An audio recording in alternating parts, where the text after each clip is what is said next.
Chapter 1492. Shen Chongging tugged at Su Fingyan's sleeve and whispered, "You want to go north? Why don't you take me with you? As for me, since I can't help much here and no one wants me even if I wave the flag and shout, I want to go to Bailiang to take a look. Along the way I heard from many people that not only does Bailiang Palace have an arsenal and Tide Hark Lake, but there are also 30 new monoliths behind the mountain. In the past I only heard people curse Bailiang. At the beginning of spring, I heard that Bailiang was defeated in Yuzhou, losing one battle after another. What they said was that they threw away their armor and were utterly defeated. In short, the Baimang barbarians came knocking at their door. On this trip to the western regions, I mainly passed through the northern part of the Shishu Road near Bailiang's Lingzhou area. Only then did I know that some things might be different. At first I was skeptical because hearing it with my own ears was different. I wanted to see it with my own eyes. If I was unlucky enough to run into the Baimang barbarians and be trampled into meat paste by the horses, then I'll count myself unlucky. If by any chance it's not like that when I return to Yonglu County, I want to say something that no one else has said before. Thousands of Jianghu people from the Central Plains entered the western regions from 3 directions. Shen Chongging's group was in the middle, passing through the border between the Shishu Road and Bailiang Road. Huang Fengfu's group took the Shishu Road Plank Road, and the last group passed through Lingzhou under the guidance of the Fish Dragon Gang's Lu Narong. Su Fingyan looked at Shen Chongging, whose expression was solemn and sincere, and shook his head. "Don't go. People die at the border every day. There's nothing to see. Besides, Bailiang is heavily guarded. You won't be able to reach Hutu City, which is the northernmost part of Liangzhou, or Xiaoguang City, which is the southernmost part of Heluku." Shen Chongging scratched his head and turned to glance at the group of men in the distance. "I casually mentioned to them that you're a local of Bailiang. For some reason, when they heard that someone was leading the way, they insisted on going to Bailiang. They said that since we're already in the western regions, it would be outrageous if we didn't go to Bailiang. It wouldn't be good for us to go back to our hometown and brag that we've seen 300,000 cavalrymen from Bailiang. I have a habit of boasting without a draft. Now I'm. How about you take us to the southern border of Bailiang and then we go on our own?" Of course, Su Fingyan wouldn't drag his feet for them. He couldn't slow down his pace towards Hutu City. He could only shake his head. If it weren't for the current situation and a year or half a year ago, it wouldn't be a problem to take you to Liangzhou Pass to see the scenery beyond the Great Wall, let alone the southern border of Bailiang. Shen Chongging didn't get angry. He patted Su Fingyan's shoulder and laughed. "It's okay. I'll go back and let them know. You owe me a drink. How about it?" Shen Chongging turned around and jogged a dozen steps. Suddenly he turned his head and asked, "Oh right, if we go to Bailiang in the future, how can I find you for a drink?" Su Fingyan was about to speak when Zhang Chunlin looked at Shen Chongging, who was slow to react. He laughed and said, "What a coincidence. I'm also going to Liangzhou soon. If you don't mind, let's go together." Shen Chongging was a little surprised.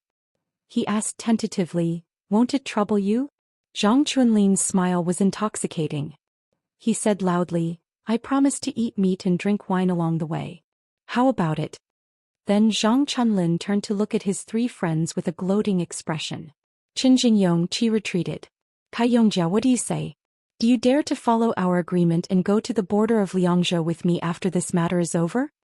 Qin Jingyong, who was the most handsome of the 3, smiled and said, "Why wouldn't I dare?" The young man with the most conceited expression crossed his arms. "I dare to go to the battlefield and kill the barbarians in person. Why wouldn't I dare to go to Liangzhou? If that vassal king really had the magnificent feat of personally leading an army to appear at the mouth of the gourd, and if Su Fingyan's piece is among the 300,000 stone steels on Mount Qingliang, then after we retreat, there's no harm in me leading his horse." The other young man, who was dressed in a scholarly robe, said with a smile, "I like the little girls in Yanji County the most. As for fighting, I don't like it very much, but I'm not afraid of it either." Su Fingyan smiled and said goodbye to them. He led his horse away. Qin Jingyong glanced at Zhang Chunlin, whose eyes were wandering for thousands of miles, and asked softly, "Who is it? When we met Fairy Lu at the drum platform, I didn't see you so distracted." Zhang Chunlin smiled and said, "You'll know in the future." Just as Su Fingyan left the crowd and mounted his horse to gallop north, the woman in purple was no longer standing on the roof of the tall building. Then the woman's words spread throughout the world in the late spring of the second year of the auspicious era. At this moment she stood with her hands behind her back, like a female emperor sitting in the north facing the south. 6 bloody heads were placed near the bottom of his feet.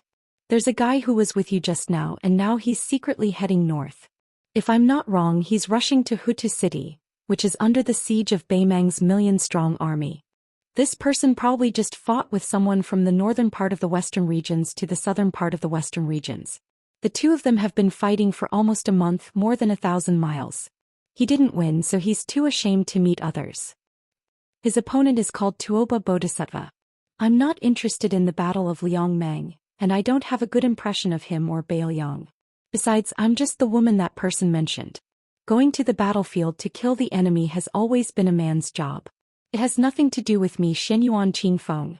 What does it have to do with me?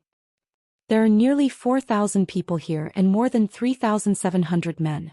Other than the 62 members of the Fish Dragon Gang, there's no one else from Baoyang.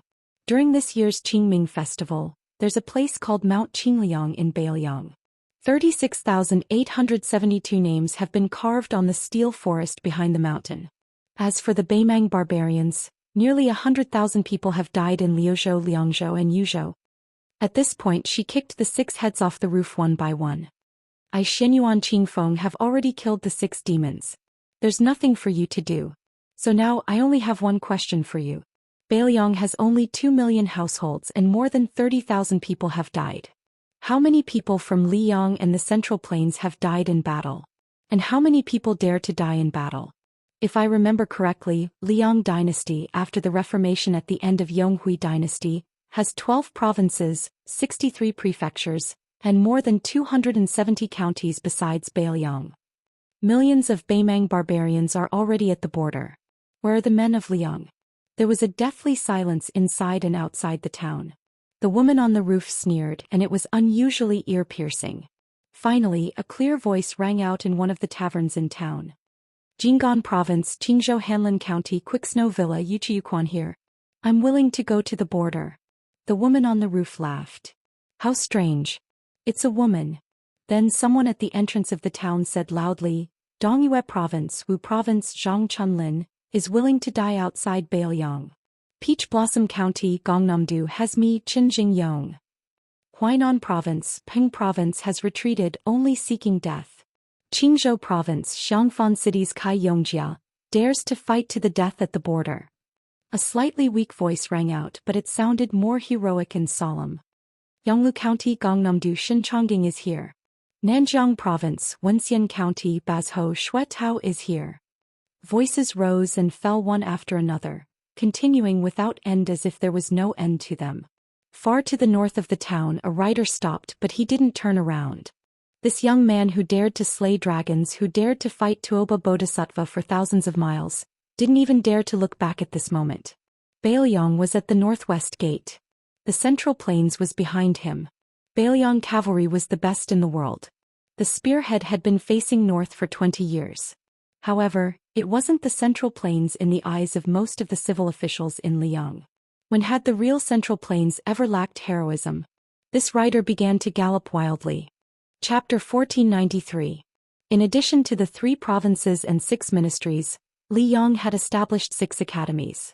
Most of the academies were still empty, but there were already more than 20 people who entered the academies one after another. Their status was almost comparable to that of the Hanlin Academy's Yellow Gate scholar. Among them was Dong Yuran, a rising star in calligraphy who was commented by old Tan Tantanwang that his writing is divine, bright and open, and has the most refreshing. There was also the young painter Huang Quan, who was adept at drawing ghosts, gods and dragon water. These 2 people, together with the 10th Duan national master Fan Chongho, as well as after returning from the Guanjing border, wrote a poem that was recommended by many of the capital's scholars to be second place on the list of 7 absolute poems of Yong Hui for the last 20 years, Gao Tingshu. Other than that, there was Du Ming, whose father used to be the right assistant minister of the Ministry of Justice. He was a nobody in the Ministry of Justice for 6 years, but he really made a name for himself.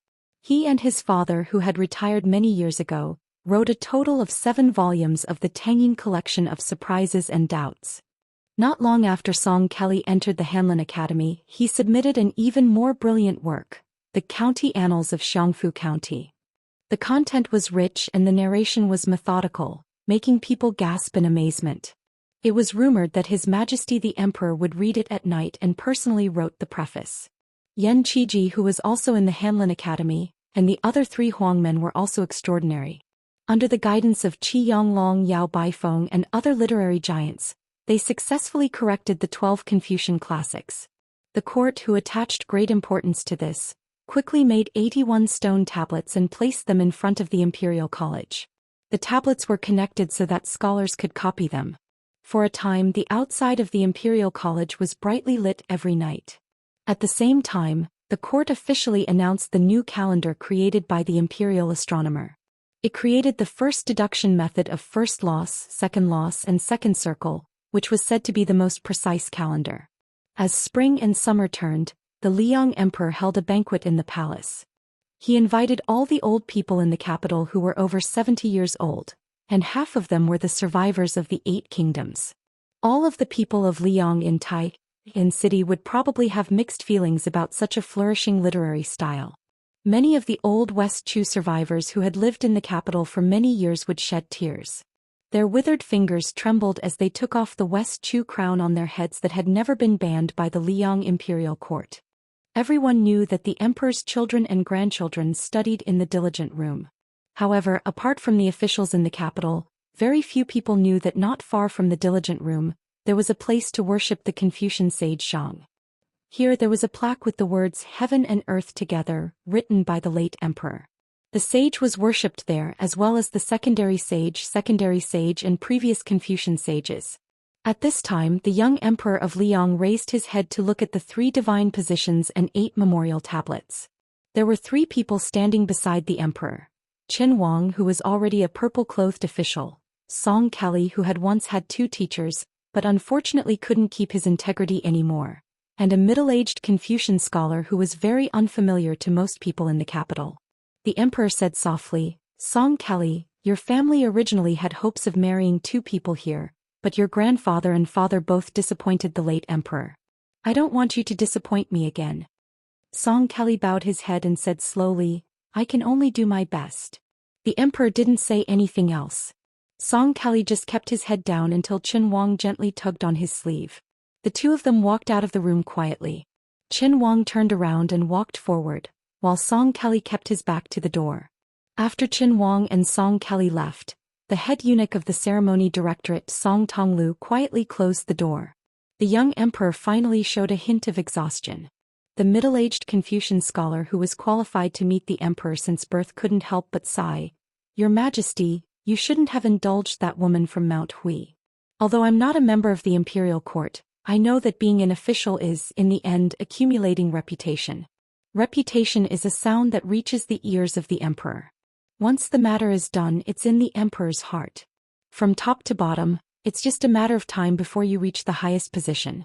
Then there's the reputation of the people, which has always been valued by the officials verbally but looked down on in their hearts. From the bottom to the top, the person who's the most successful is Qi Yonglong, who has persisted in Jianghu for 70 years. Tantanan and Huanwen are close behind him. Yao Baifeng, who's only suitable for learning and not being an official, is slightly inferior.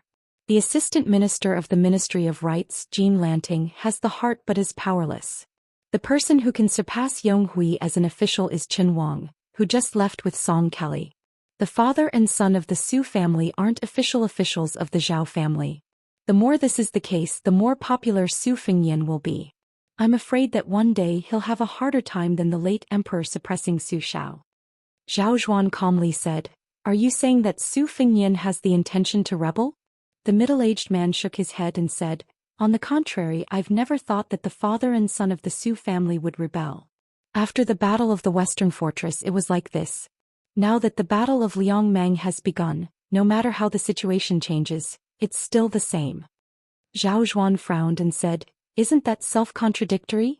The only scholar in the world who could be born as a saint because of his family name and family background, this middle-aged scholar who was respectfully called Duke Yenxing by the emperor of Liang sighed again. It's not contradictory. Your Majesty shouldn't set your sights on the next 10 or 10 years, but should look further. Your Majesty, what's the origin of the rise and fall of each dynasty? Zhou Xian smiled bitterly and said, Duke Yanqing's test is so big, I really don't know how to solve the problem from the small. If I say some empty words not to mention Duke Yanqing, even I would find it ridiculous. The scholar shook his head and said, Your Majesty is wrong, very wrong. Chapter 1494. Zhou Xian said sincerely, Duke Yanqing, please enlighten us. In this place the two of us have nothing to hide from each other. The middle-aged master of the Duke Yanqing's mansion did not have the slightest reverence of an ordinary official who had reached the realm of perfection. He just said indifferently, the Taoist saints advocated the 8 words: abandon wisdom, abandon benevolence, abandon righteousness. In the eyes of future generations, even if they don't criticize in their hearts, it is inevitable that they are confused. The reason is that for thousands of years, reading has become easier and more literate. The 8 words of the Taoist saints are like using the word block to control the flood. In the early days the water was not deep, so it was feasible. But as time passed it was not feasible.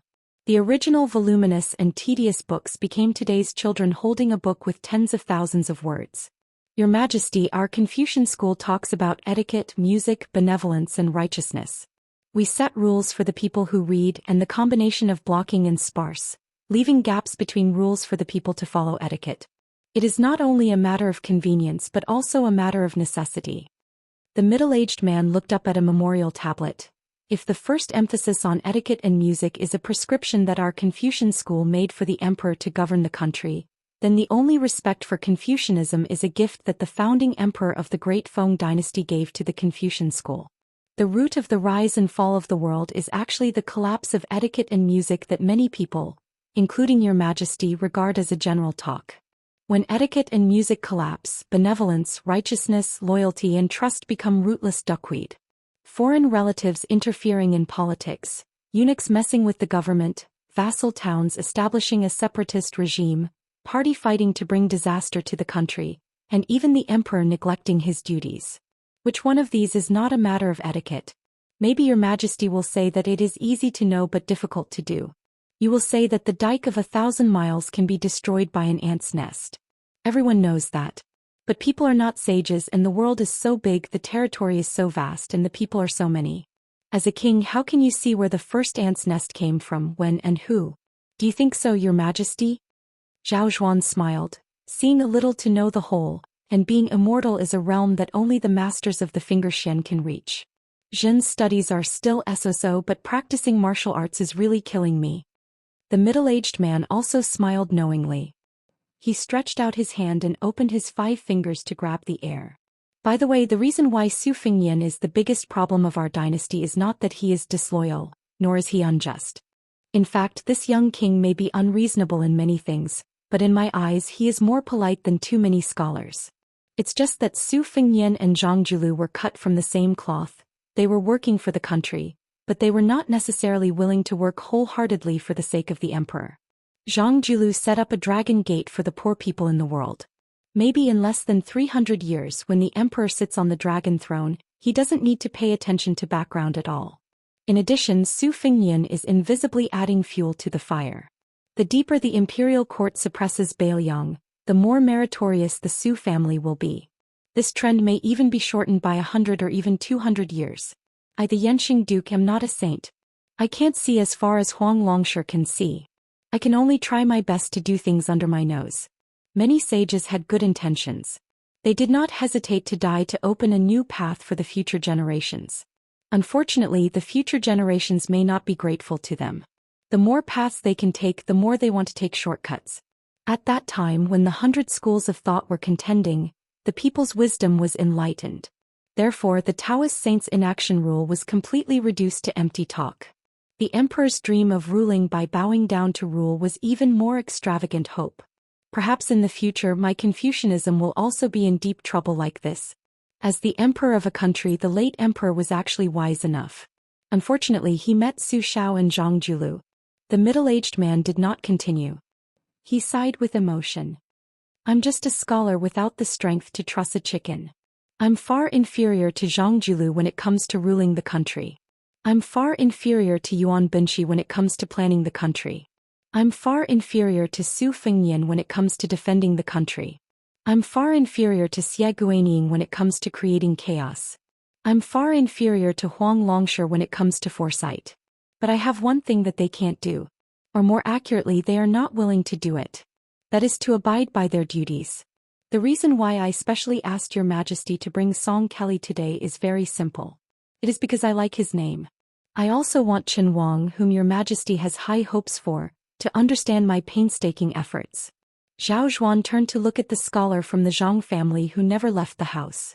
He suddenly thought of a famous case that shocked the three sections. When the current Yanqing Duke was young, an eminent monk from the southern sect came from afar.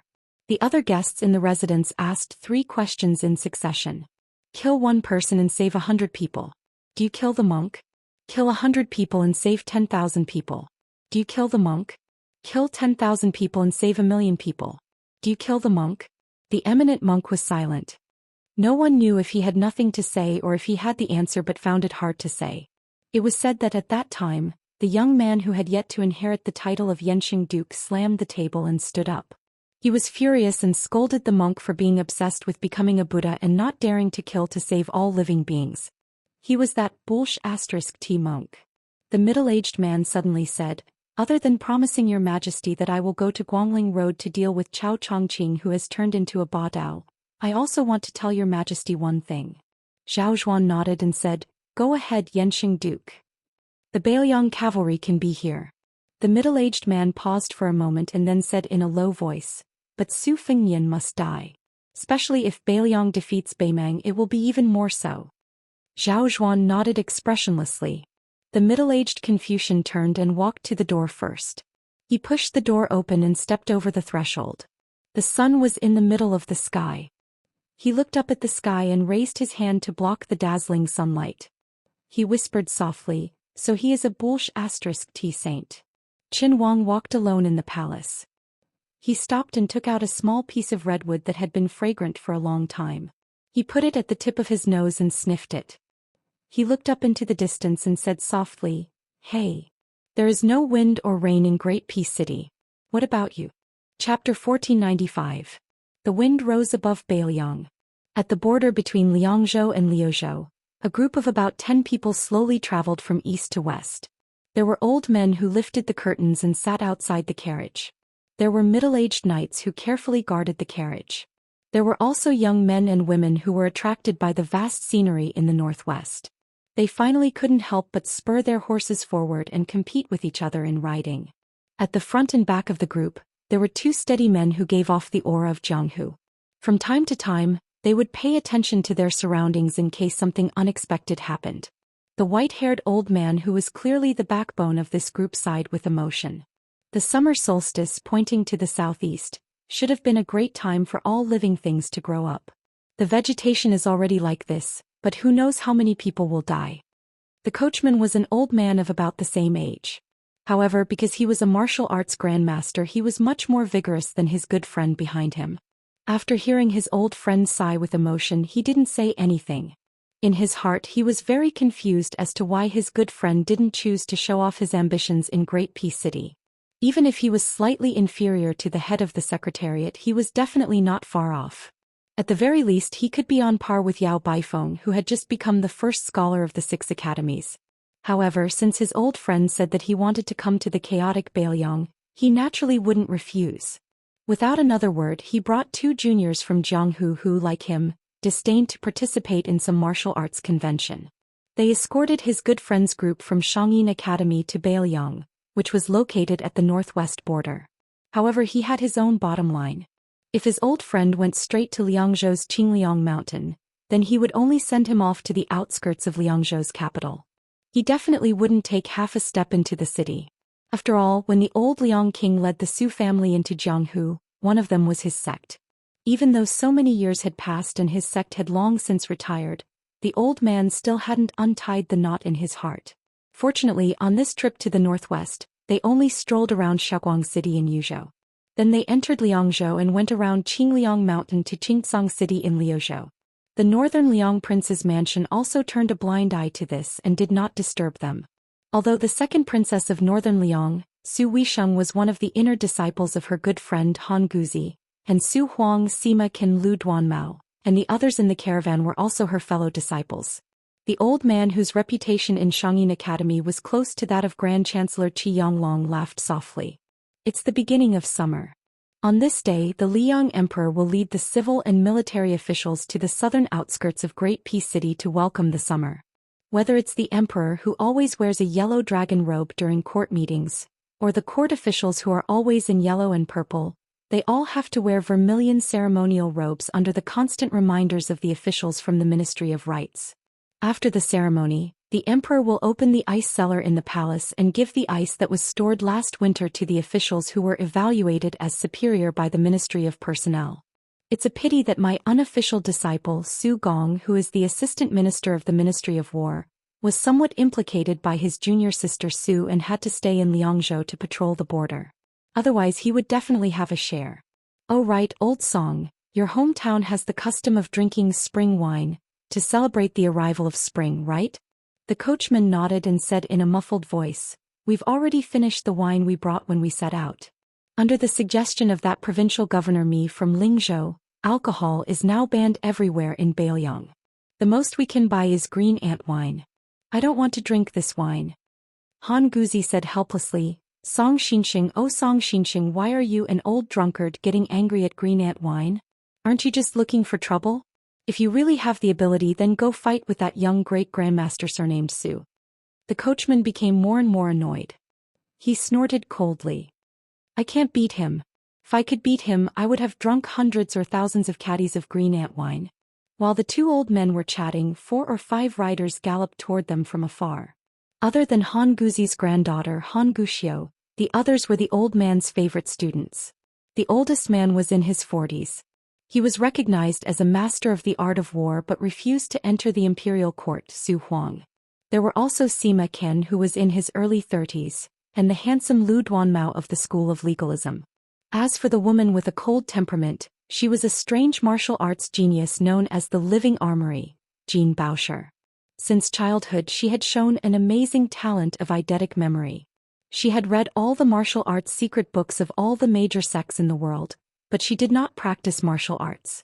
Among them, Lu Duanmao's appearance was the most unbearable to look at. His skull was sunken, his nose was sunken, and his teeth were exposed. He had the appearance of someone who was destined to die young and be poor.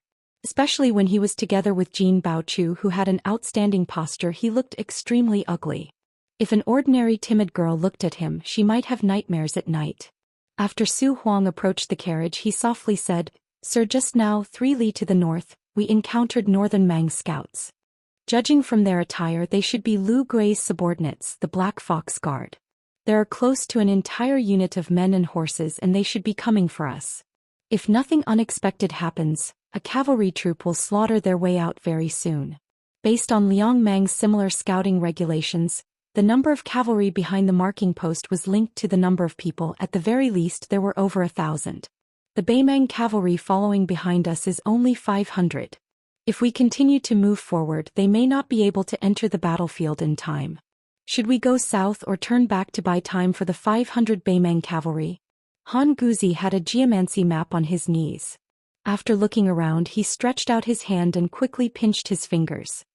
He smiled and said, It's a good fortune. It's okay. We can continue to move forward. Even if the sky falls, there will be someone to hold it up.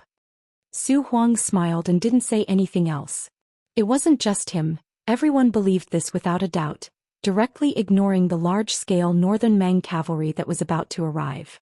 It was not that they were arrogant or that they relied too much on the martial arts grandmaster Song Xinxing's combat strength. It was because their teacher Han Guzi was an erudite man. He knew the ways of the world and was flawless.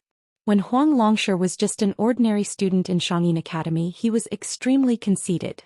Thus there was a saying, apart from the grain there is no one else. Chapter 1496. The group of people ignored the Beimang cavalry and continued their journey west into Liuzhou.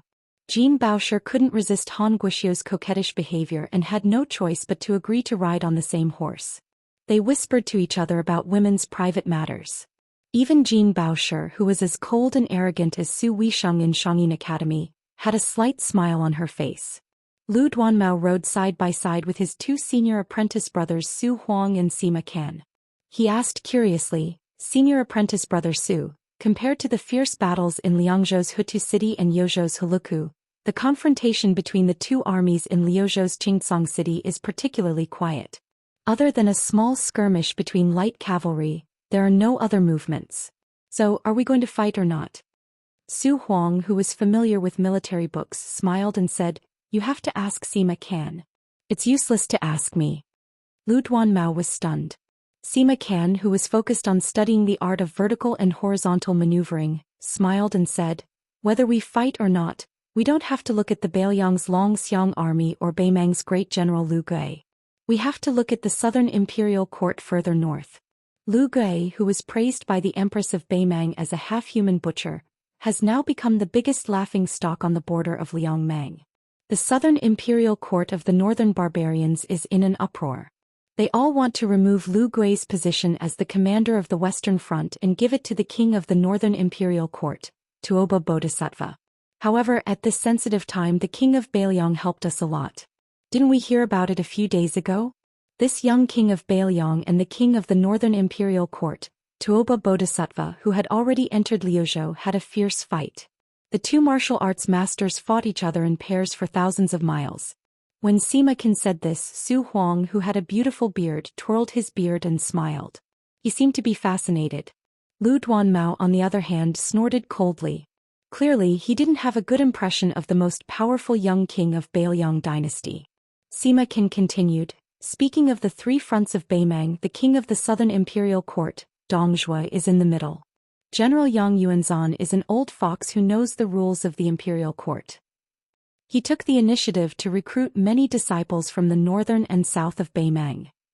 Zhong as the vanguard, Zhong Tan is an example. Yang was the example of Zhong's was who was. The vanguard, Zhong's is to that. By the.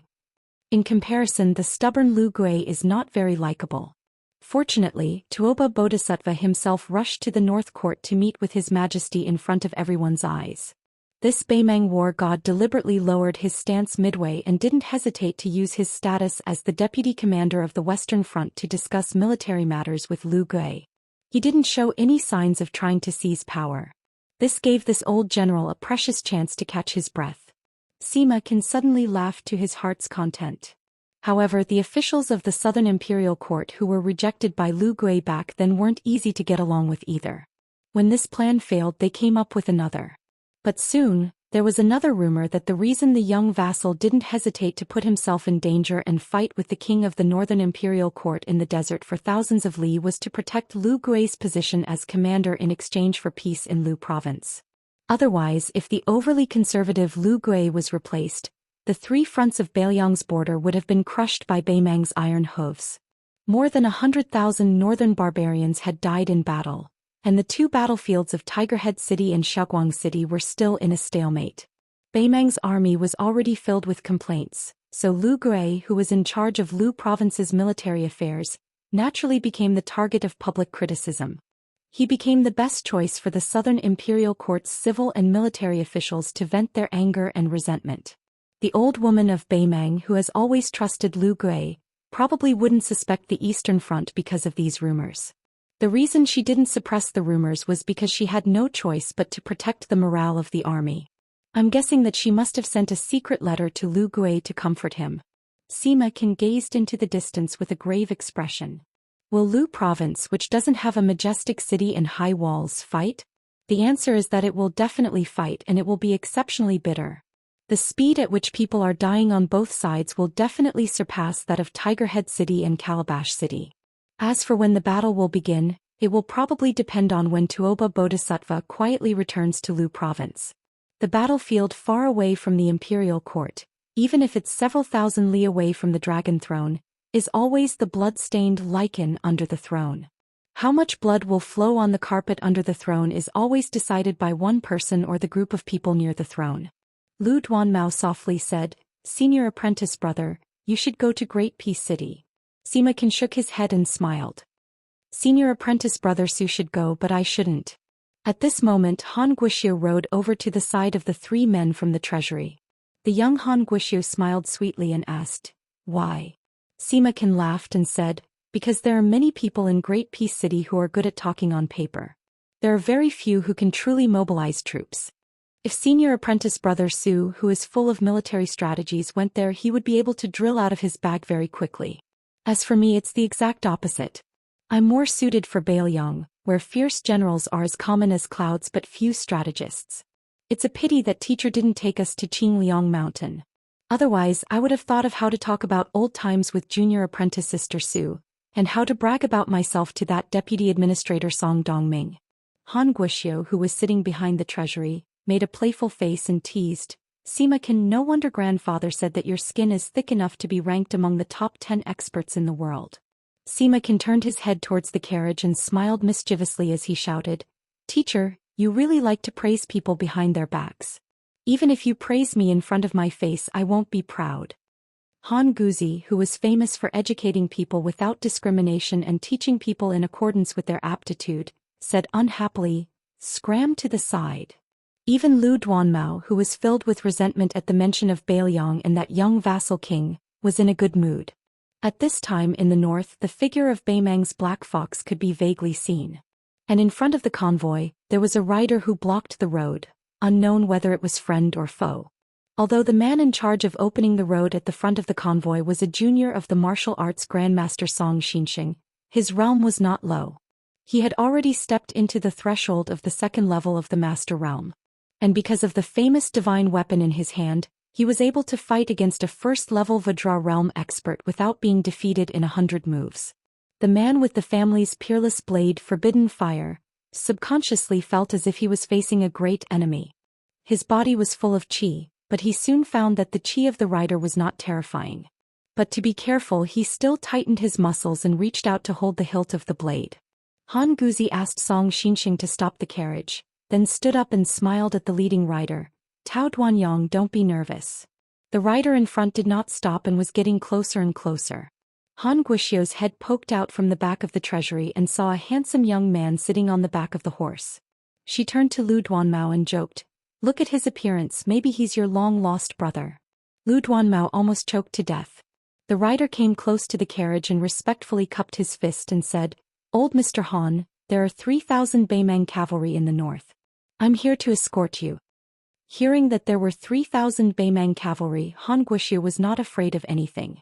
She still had the mood to joke, "You're shameless. Are you sure you're not in a hurry to be reincarnated?" Then she turned her head and shouted, Sima Qian, you've met the same top 10 experts. Hurry up and compare your shamelessness."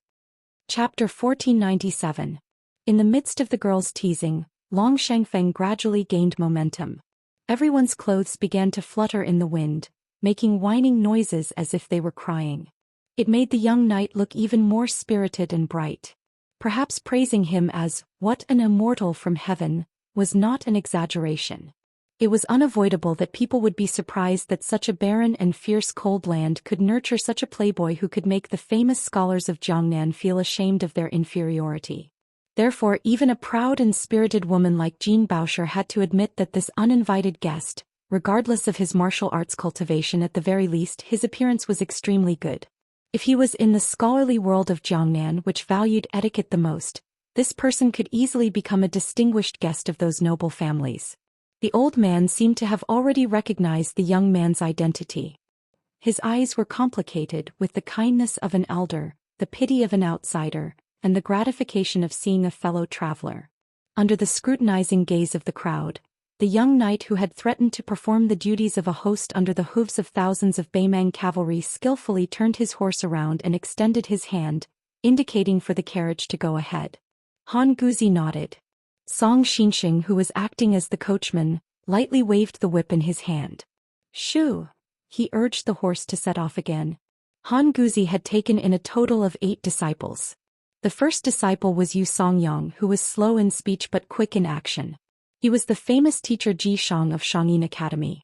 His ability to comprehend was profound, but he was also brave enough to change the classics. He had a famous argument with the Confucian scholar Yao Baifeng. The two Confucian sages exchanged letters 18 times each. Yu Songyang also had the nickname of Mr. 18 Brushes, half praised and half criticized in the literary world of Liang. Then there was Chang Sui, a great poet who acted absurdly.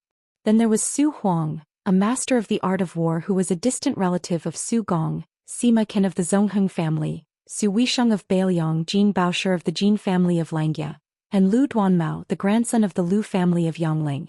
The last one, who was relatively unknown, was the Prince Zhao Kai, who went to the western regions with the silver vase and died outside the Iron Gate Pass.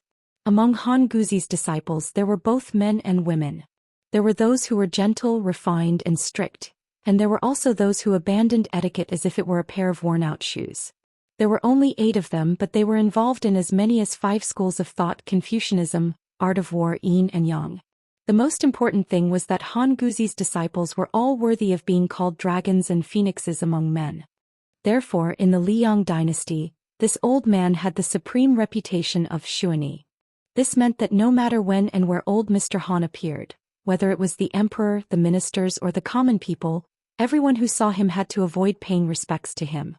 As for who was the first to use this nickname, there was no proof. Some people said that it was either the Grand Preceptor of West Chu, Sun Shiji, or the State Preceptor Li Mi. Others swore that Huang Sanjia was the most arrogant old faker. In short, Han Guzi's reputation in the Liang dynasty grew as the Lu brothers of Lin Lang, Lu Daolin, Lu Baijia, Beiliang, Yao Baifeng, and Qi Yanglong entered the capital one after another to become officials.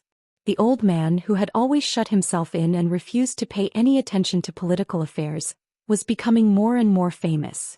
Everyone was counting on their fingers to calculate when this old man would be summoned to the capital. When that time came, not only would he be extremely noble, but he would also gradually become the Minister of Rights. In order to take care of Han Guzi's old body, the convoy continued to move forward slowly. However, the north side was already covered in dust under the hooves of the Beimang cavalry. Soon they would arrive. The atmosphere here began to become a little strange.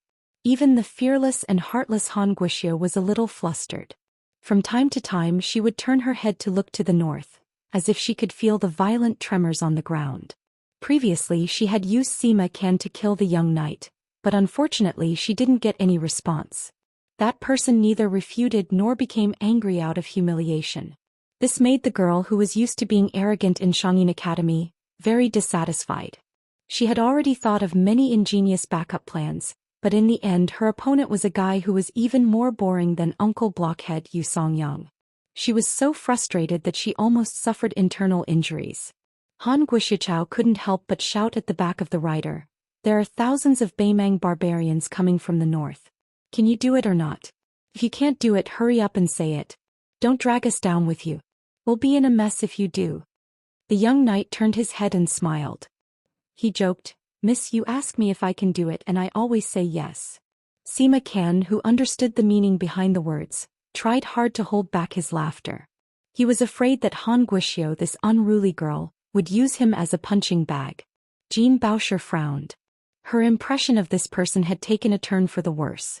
She quickly classified him as an unscrupulous playboy. The simple-minded Han Guixio was a little suspicious. Really? Don't puff yourself up at your own cost. When the northern barbarian cavalry comes, no one will save you. The young knight, who seemed to be in a good mood, laughed it off. Jean Baoshi turned around and knocked on the girl's forehead. She whispered, "Silly girl, don't say any more." Han Guixio asked in a daze, "Sister Jean, why did you hit me?" Han Guixio suddenly understood.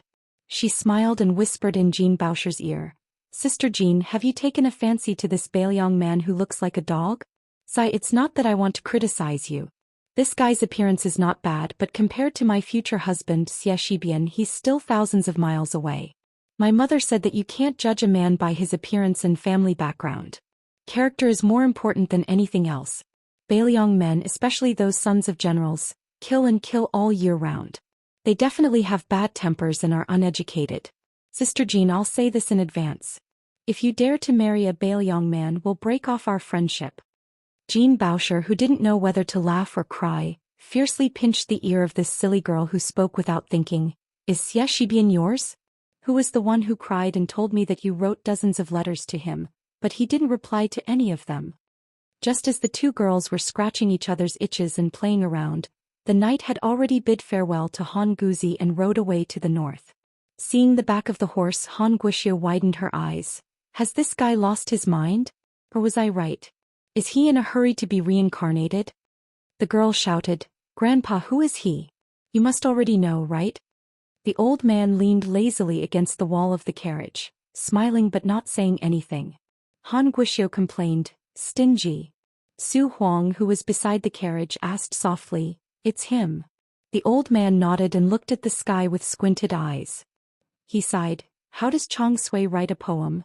When he was 15 or 20 years old, he captured the northern barbarian knight on foot. His iron robe was as white as snow. Jean Bauscher subconsciously grasped the hilt of the sword at his waist. With a heroic spirit, he followed the old man and recited, One man can fight 3,000 miles away, one sword can fight against 1,000,000 soldiers. But what happened next stunned everyone except Han Guzi. After galloping for a mile, they vaguely saw the man stop in front of them.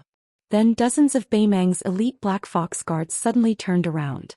Jean Bauscher and the others could barely see the armored Beimang cavalry. For no reason they slowed down their charge. Then without hesitation they turned around and ran away. In an instant there was no one left. No matter what, there was an army of 2,000 to 3,000 cavalrymen. Even though the thunder was loud and the rain was small, there was no rain at all. It was Su Fengnian who had rushed over after receiving the report from Whispering Water. He didn't chase after them alone. Instead, he reined in his horse and galloped back to the carriage. The reason he came here as a guard was that the 500 elite Bailiang cavalry might not be enough to protect everyone. After all, the old man was one of Second Sister's teachers. It was reasonable for Su Fengnian to show up. Secondly, he wanted to see for himself the elegant demeanor of the evasive old man Han. He wanted to see if he could recruit him to Mount Qingliang. Unfortunately, when he saw Han Guzi for the first time, he knew that the old man didn't have this intention. He was just like a scholar who wanted to travel and study. A melon that was forcefully picked would not be sweet. Moreover, the old man's reputation was only a hair's breadth lower than that of the head of the secretariat, Qi Yanglong. Even if Su Fengnian was one of the 4 great grandmasters, he couldn't force the old man to join him. If he forcefully detained this group of people, then the Central Plains, which had finally changed their view of Bailiang, would probably view them as enemies. Taking a step back, Deputy Administrator Song Dongming, Green Deer Cave Academy's Huang Chong, and the thousands of scholars in Liangzhou would all rebel. Su Fengnian approached the carriage. He cupped his fists and said, Old Mr. Han, no matter what, I still hope that you can make a trip to Liangzhou on your way back. Even if you don't enter the city, there will be people coming out of the city to welcome you. Han Guzi shook his head and smiled. It wasn't easy for this old man to muster up the courage to travel. Every place I can go is a good place. Therefore I won't go back. If nothing unexpected happens, we'll go west. We'll see Qingcang City, Linyao City and Fengxiang City. We'll stop at Mount Lantuo and then go south. We'll enter Nanzhao and see the scenery of the South Sea. Then we'll go north to western Shu. Finally, we'll take a boat back along the Guangling River. Su Fengnian nodded and smiled. Then I wish you a safe journey. The old man suddenly chuckled as if he was taking advantage of his seniority. What, you're leaving just like that? I can't be sure that the thousands of Beimang cavalry have really retreated. They're not going to send us off? If we die here, it won't be a small matter. The Bailiang cavalry can bear the burden of the 1,000,000-strong Beimang army, but you may not be able to bear the infamy. For some reason, Su Fengnian thought of that lousy chess player Chancellor Wang, who was also Second Sister's master. Why was it that Second Sister's master was so disrespectful towards his elders? Su Fengnian said helplessly, Then I'll send you off for another 10 miles. Any more and I won't be able to. The old man waved his hand vigorously and said, Back then, in order to let Su Weisheng enter Shangyin Academy, the great general paid for the construction of the long embankment along the lake. It's called 10 miles of spring dawn. My legs are so weak that I've had to walk on it every day. Therefore, I feel that your 10 miles of sending me off isn't sincere enough. It should be at least 20 miles. Is that okay? Su Fengnian smiled bitterly and said, Okay, then 20 miles it is. Han Guixia rolled her eyes. You rascal, why do you always say yes when anyone asks you if it's okay? Chapter 1498. Even Su Fengnian, whose eloquence was unrivaled under the heavens, was left speechless. Finally, Sima could not help but laugh heartily. This silly girl truly had a tacit understanding of each other. She had unknowingly delivered a fatal blow to her opponent. With a face full of curiosity, the young girl asked a question that many of the people present wanted to know the answer to. Why did that Beimang cavalry run away without fighting? Su Fengnian replied with a deadpan expression, I don't know either. I only said one sentence to them. Knowing that it was most likely a trap, Sima Can and Jean Baosher blurted out at the same time, don't ask. However, Han Guishu impatiently asked, what did you say? Su Fengnian replied, I told them that it was getting late and that Lu Gui told them to return home and start cooking. Han Guishu stared blankly for a moment. With round eyes she asked, are those northern barbarians idiots? They really believed that. Su Fengnian smiled mischievously and nodded. That's right. They really believed it. Sima Can covered his forehead with his hand. The silly girl. You haven't even climbed out of the first trap, yet you've already jumped into the second one at lightning speed. Jean Baosher felt extreme disgust towards this fellow who liked to act mysterious with his mouth full of oil. In a cold voice he asked, is it fun? Su Fengnian smiled and said no more. In order for your group to travel in a carefree manner and deal with Zhao Gou's death soldiers, 26 people from Bailiang's Fu Shui room have already died. More than half of them died outside of Bailiang's borders. This time Han Guzi was leading his troops west into Liangliang. As a remnant of northern Han whose entire family had perished in the flames of war, Yu Songyang naturally would not accompany him. Chang Sui, the famous poet and writer, was the only disciple of Han Guzi who did not enter Bailiang's territory. He was clad in a green robe, wielding a sword and a wine pot, and went to Ji Bei in an elegant manner. Of the 3 Jianghu masters apart from the steel breaker Song Xinxing who was Han Guzi's best friend, Qi Zihu who carried the famous saber Forbidden Fire, was a chivalrous man. The young man at the tail of the caravan Lu Shouwen had an extraordinary background. He came from the Huiji Lu clan which was ranked 3rd among the clans in the world that Li Yang had recently set. Although Lu Shouwen was born of a concubine, the Lu clan had always valued both civil and martial arts. Lu Shouwen, who had attained the cultivation of 3rd rank before the age of 30, was naturally a favored figure of the clan. The spy report from the Fu Shui Fong mentioned that this person like Lu Duanmao, like the woman named Jean Baosher, but this was not the main point. The main point was that Lu Shouwen was most likely a double agent. On the surface he was under Zhao Yi's Guangling Spring Snow building, but in secret he might be a spy from Nanjiang Road. Along the way Lu Shouwen had risked his life to kill 3 Zhao Go masters. Once he returned he would not be able to live in peace. It could be said that he was an infatuated type who did not love the country but the beauty. For some reason Han Guzi suddenly had a strange idea. He said that he wanted to try the feeling of riding a horse in the west wind. Song Xinxing, Su Huang and the others could not persuade him. Han Guxiu, who wanted to see the world in chaos, clapped her hands and cheered. He taught the worried Jean Baosher a lesson. With the help of the sweaty Sima Can, the old man finally got on the horse. Su Fengnian had no choice but to move closer to prevent the old man from falling off the horse. Fortunately, the old man did not seem to have any intention of urging his horse forward. He rode side by side with Su Fengnian, while Su Huang carefully guarded him on the other side. The old man who was swaying on the horse's back laughed and said, "It's true that this old man is young and wild, but it's a pity that I don't have the money to wear that brocade hat and marten coat. I haven't touched a saddle in the past few decades, and I don't even have the luxury of riding a horse. Thinking back to the aggressive manner of those Beimang barbarians just now, I'm really ashamed. I've read books and taught books for most of my life. The number of students and unofficial disciples I've taught is at least 20. In the end, even including the assistant minister of the Ministry of War, Su Gong, who is already on the border between the 2 Liao countries, I don't think anyone has ever killed a Beimang barbarian with their own hands." The old man sadly murmured, "Not a single one." Su Fengnian said with a smile, "Yes, there is." The old man nodded and said, "Yes, I'm old and muddle-headed. That girl Su led the famous Bailiang cavalry straight into Beimang's hinterland. At that time in Shangyin Academy, her fellow disciples stole a lot of jars of wine from me. The next day they all reeked of alcohol and were disgraceful. As for me, I just pretended not to see it. Aha, at that time even Yu Songyang was no exception. It's said that he almost fell asleep during the lecture. Therefore what the great general did back then was right. What you did was even better. Otherwise, with half of my neck buried in the yellow earth, I wouldn't have risked universal condemnation to make this trip. Su Fengyan said, Old mister, you're risking universal condemnation. The old man said apologetically, although you didn't say it, I still have to apologize to you and your Baoyang. This old man only did it on a whim, but many people were killed because of it. In the end it was like going on a spring vacation. I just patted my butt and left. I couldn't help you at all. For the sake of my reputation, I didn't even get to see that girl Su even once when I was already at your doorstep.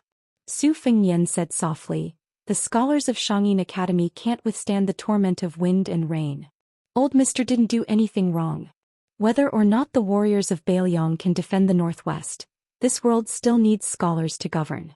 Maybe one day we'll need them to walk out of the library, put down their books and step forward bravely in front of the flood of horses' hooves. Jin Baorum, who was behind the three riders, had actually been listening attentively. After hearing these words, she was a little surprised. She had to admit that she had a new level of respect for him. She couldn't help but raise her head and stare at the back of the rider. He was travel-worn and wore very ordinary clothes. He carried a cotton bag on his back. He didn't have the cold knives and light crossbows that Baoyang's roaming cavalry were equipped with. If it was the son of a general like Northern Liang, which was as numerous as the hairs on an ox, it didn't seem like it. Although many of the descendants of Northern Liang generals had joined the army, she really couldn't think of a young person in Liuzhou who was so special to be able to chat calmly with her teacher. Could it be the Han clan strategist Chen Shiliang, who was unknown in Jiangnan but had risen to fame in Northern Liang? Han Wuxia whispered into Jin Baorum's ear, Sister Jin, I think this guy might be that person. Jin Baorum laughed involuntarily and shook her head. Impossible. You don't practice martial arts. You don't know what kind of power the most outstanding great grandmasters in the world have. I've seen a number of first-level great grandmasters. Han Guxiu hurriedly interrupted, how could I not know? Isn't it just a dragon's roar, a tiger's step in the abyss, a mountain's peak? The older ones should have some immortal-like and imposing manner. Then the girl muttered to herself, now that you mention it, this guy really isn't an expert. Especially when he smiles, he doesn't look like a good person. He can't even compare to Lu Shouwen, who blocked a knife for you. In the end, Han Guxiu sighed and said, there's nothing I can do. I originally wanted to come to Baoyang this time to see that Su Fengyan. Many of our sisters in the school seem to have given themselves a bewitching potion. If I see him with my own eyes when I go back, won't they die of envy? I've thought about it. When the time comes, I'll say that I've seen Su Fengyan. I'll also tell them that the guy is 10 feet tall with a strong back and a bare waist. His face is full of whiskers and his arms are as thick as their legs.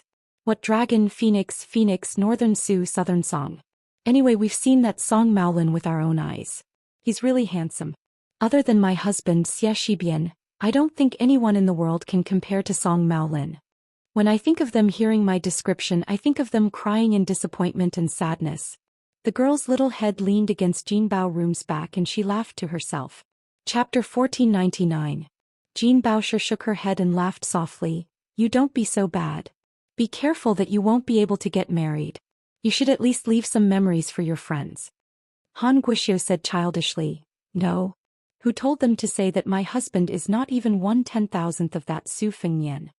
Lu Duanmao was about to interrupt, but Lu Shouwen had already urged his horse forward and came to Jin Baosher's side.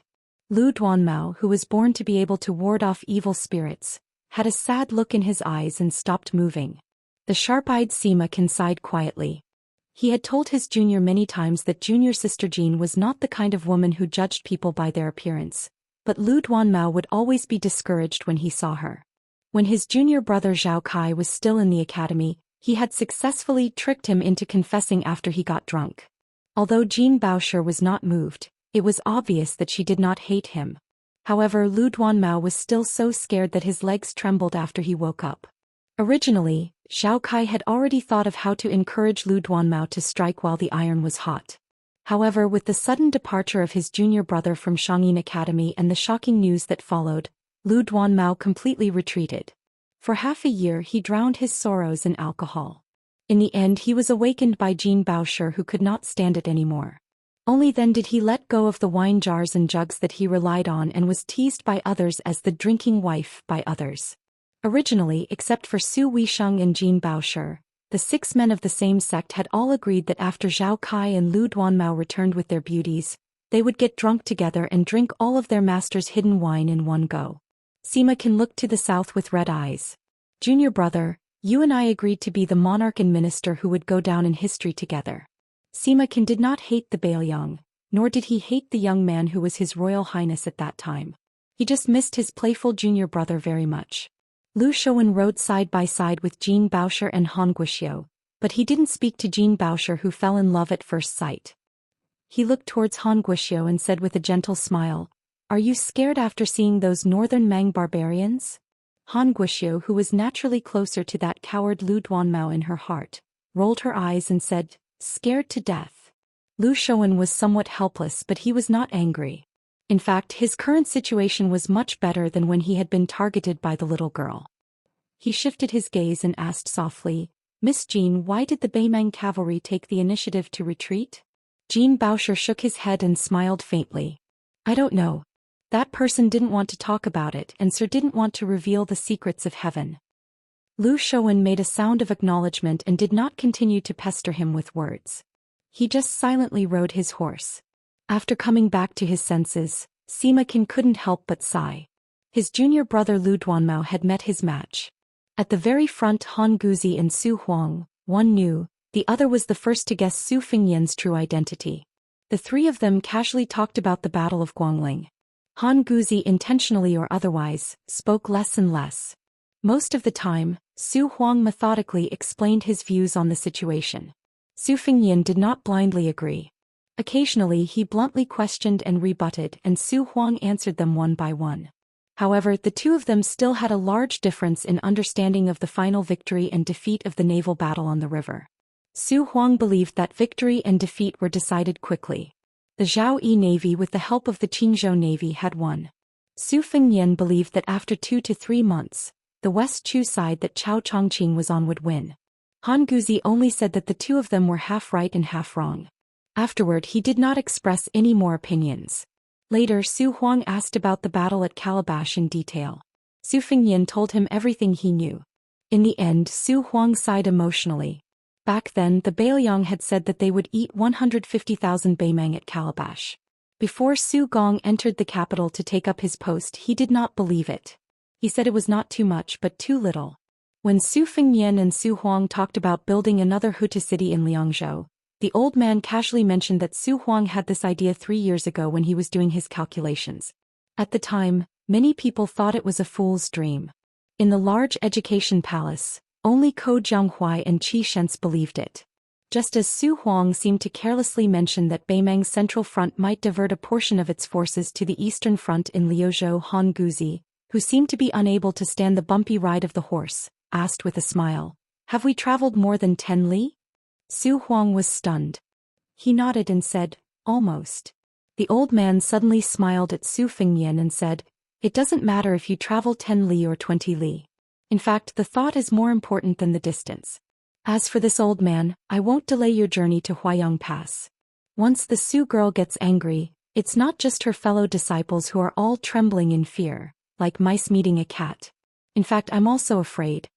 The old man muttered that he was old, really old. He got off the horse with difficulty.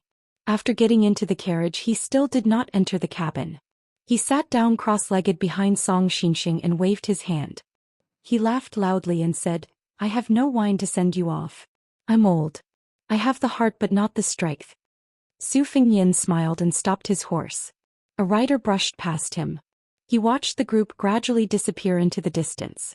The wind in Longsheng was strong. Su Fengyan's sleeves wantonly fluttered forward. Sima Can gave the little girl Han Guoxiu a look. Unfortunately, the girl did not understand at all. When Sima Can estimated that his eyelids were about to ache, she finally flew into a rage. "If you have something to say, say it." The old man coughed and scolded with a straight face, "Guoxiu, speak properly." The girl said in a muffled voice, then turned to Sima Can and made a signature hand gesture that said, "See if I don't beat you to death." The old man looked forward and said slowly, "You guys don't guess blindly. Wait a moment." As long as you look back, you'll know why the Beimeng cavalry took the initiative to retreat. Apart from Su Huang and Song Xinxing, who needed to drive carefully, everyone turned to look. The old man laughed and said, I, Han Guzi, am just a person who doesn't live up to my name. Compared to the young man who might make the entire Beimeng avoid him in the future, I've lived for so many years in vain. But even so I'm happy. Sima Ken Lu Duanmao Jin Baosher Han Guxiu Qi Zihu, and Lu Shuan all turned to look in that direction, but they only saw that the cavalry was galloping in the opposite direction. The old man closed his eyes and leisurely hummed a song that he had accidentally heard in the marketplace of Yuzhou. At that time, a little girl sang it when she bought green ant wine for her father. Her childish voice was clear and crisp. Perhaps she could buy some food with the little money she had left after buying the wine, but the innocent child seemed very happy when she sang. But at this moment, the yellow sand outside the Great Wall and the strong wind on the long river sounded particularly sorrowful and desolate when the old man hummed with a hoarse voice. Spring returns, yellow orioles fly on the branches.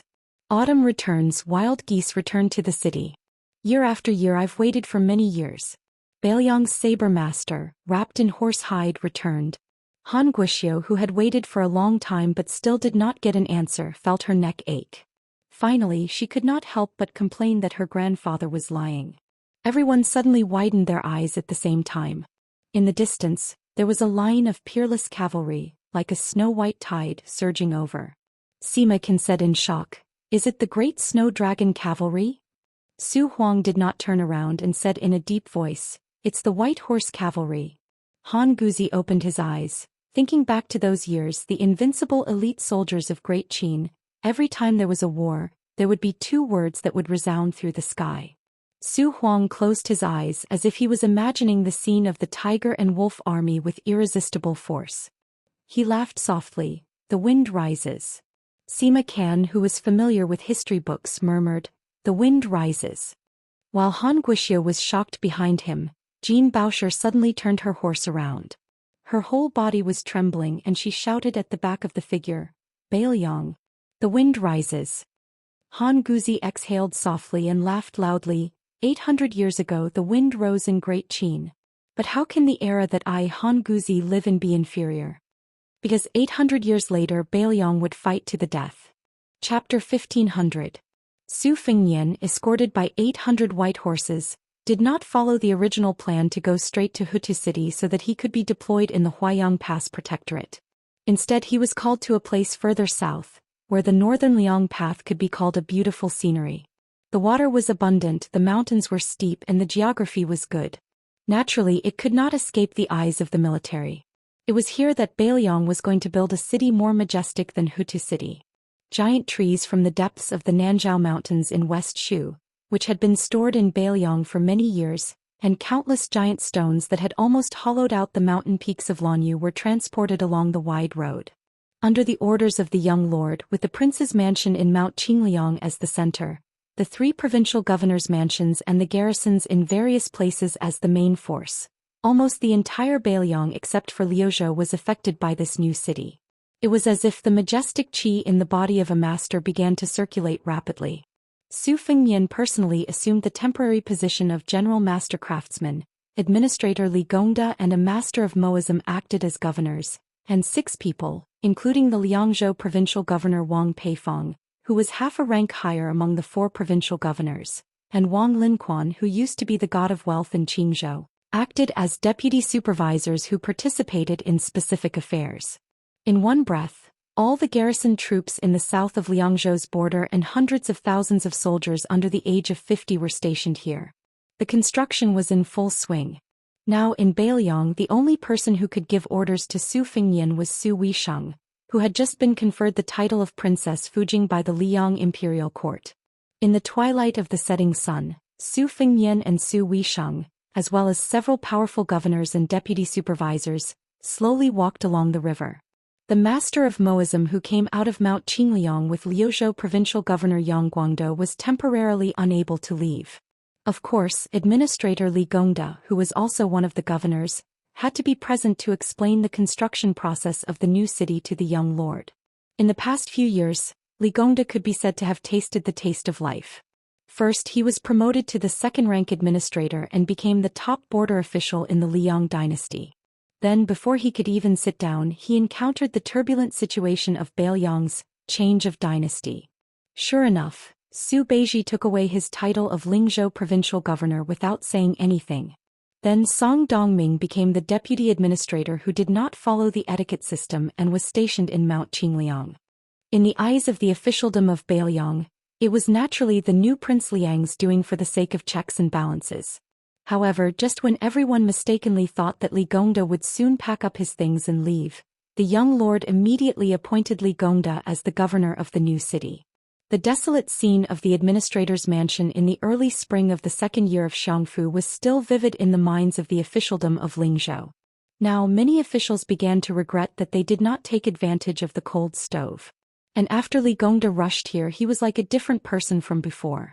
He ate and slept in the open with the big son of the Mo family. As a result, even Tian Peifong, who cared the most about health, suffered a lot. Li Gongda's mouth was dry from talking, so he casually took the water bottle mixed with a lot of herbal medicine from his waist and took a sip. Then he sighed with emotion. Your Highness, I've been a local official in Bailiang for most of my life, and I've been racking my brains to figure out how to be an official. Even when I got into the carriage after leaving, I was just secretly glad that Your Highness didn't forget me. At that time, when I lifted the curtain and saw the armored cavalry guards sent by Your Highness, and then looked at the flattering faces outside the carriage again, I felt very satisfied, as if I had personally slapped them. Although Tian Peifong was the high-ranking provincial governor of Liangzhou, she was still not qualified to walk side by side with Su Fengyan, Li Gongda, and the others. She could only keep a few steps behind them.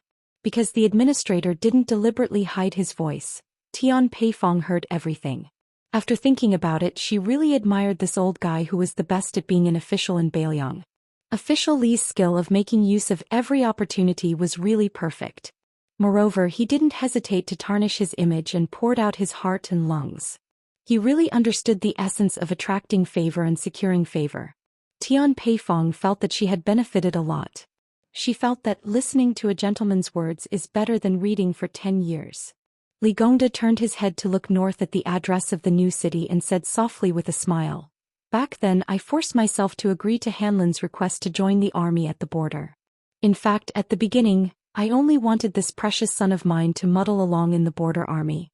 Relying on his father's connections, it was enough for him to become a commandant. When he returned to his hometown and returned to a place where his father's words were still effective, he would have a meteoric rise. In the future, whether he was a general or a provincial governor, it was better than fighting desperately on the border. Therefore, when I heard that this boy secretly became a white horse crossbowman, I was really scared out of my wits.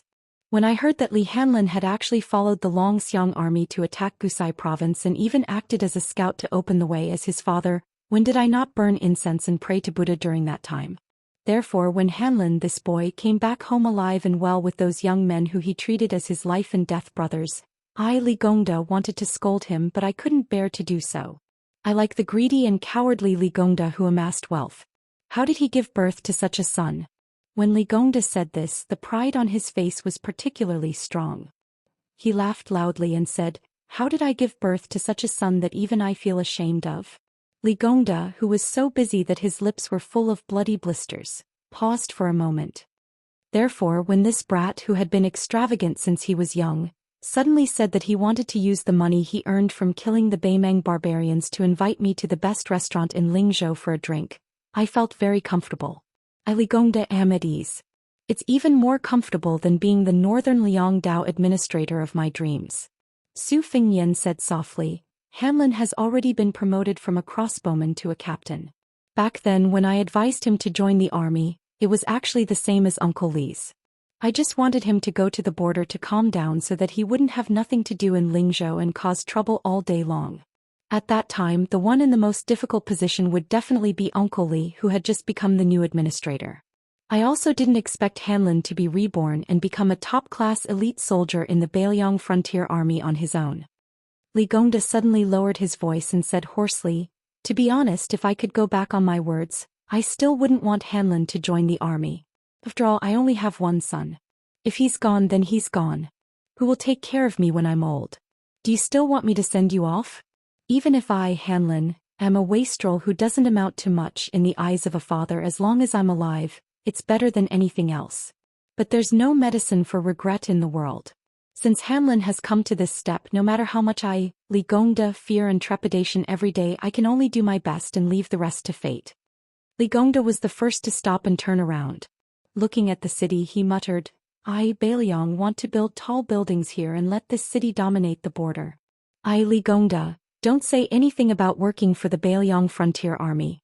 I just want to use this opportunity to do it personally and let my son who is fighting on the front lines have more support. A father's love was like a mountain. All the fathers in the world were their sons' support. From beginning to end, from old age to death. Li Gongda, who had lost his composure, laughed at himself. Your Highness, I'll go back to work first. Otherwise, I'll be sprayed with saliva by that bad-tempered master of the Mo family. Su Fengyin smiled and agreed. After the administrator who had the highest official position left, Wang Linquan, Tian Peifong and the other deputy supervisors took his place. Wang Linquan in particular had a special status. Not only had he been Su Zhao's lackey when he was young, but his daughter, Wang Chudong, was destined to be one of the future concubines of Bailiang. However, because of the hasty death of the old Prince Liang, this joyous event had been delayed in Mount Qingliang. Now in Bailiang there were two in-laws in Bailiang Palace.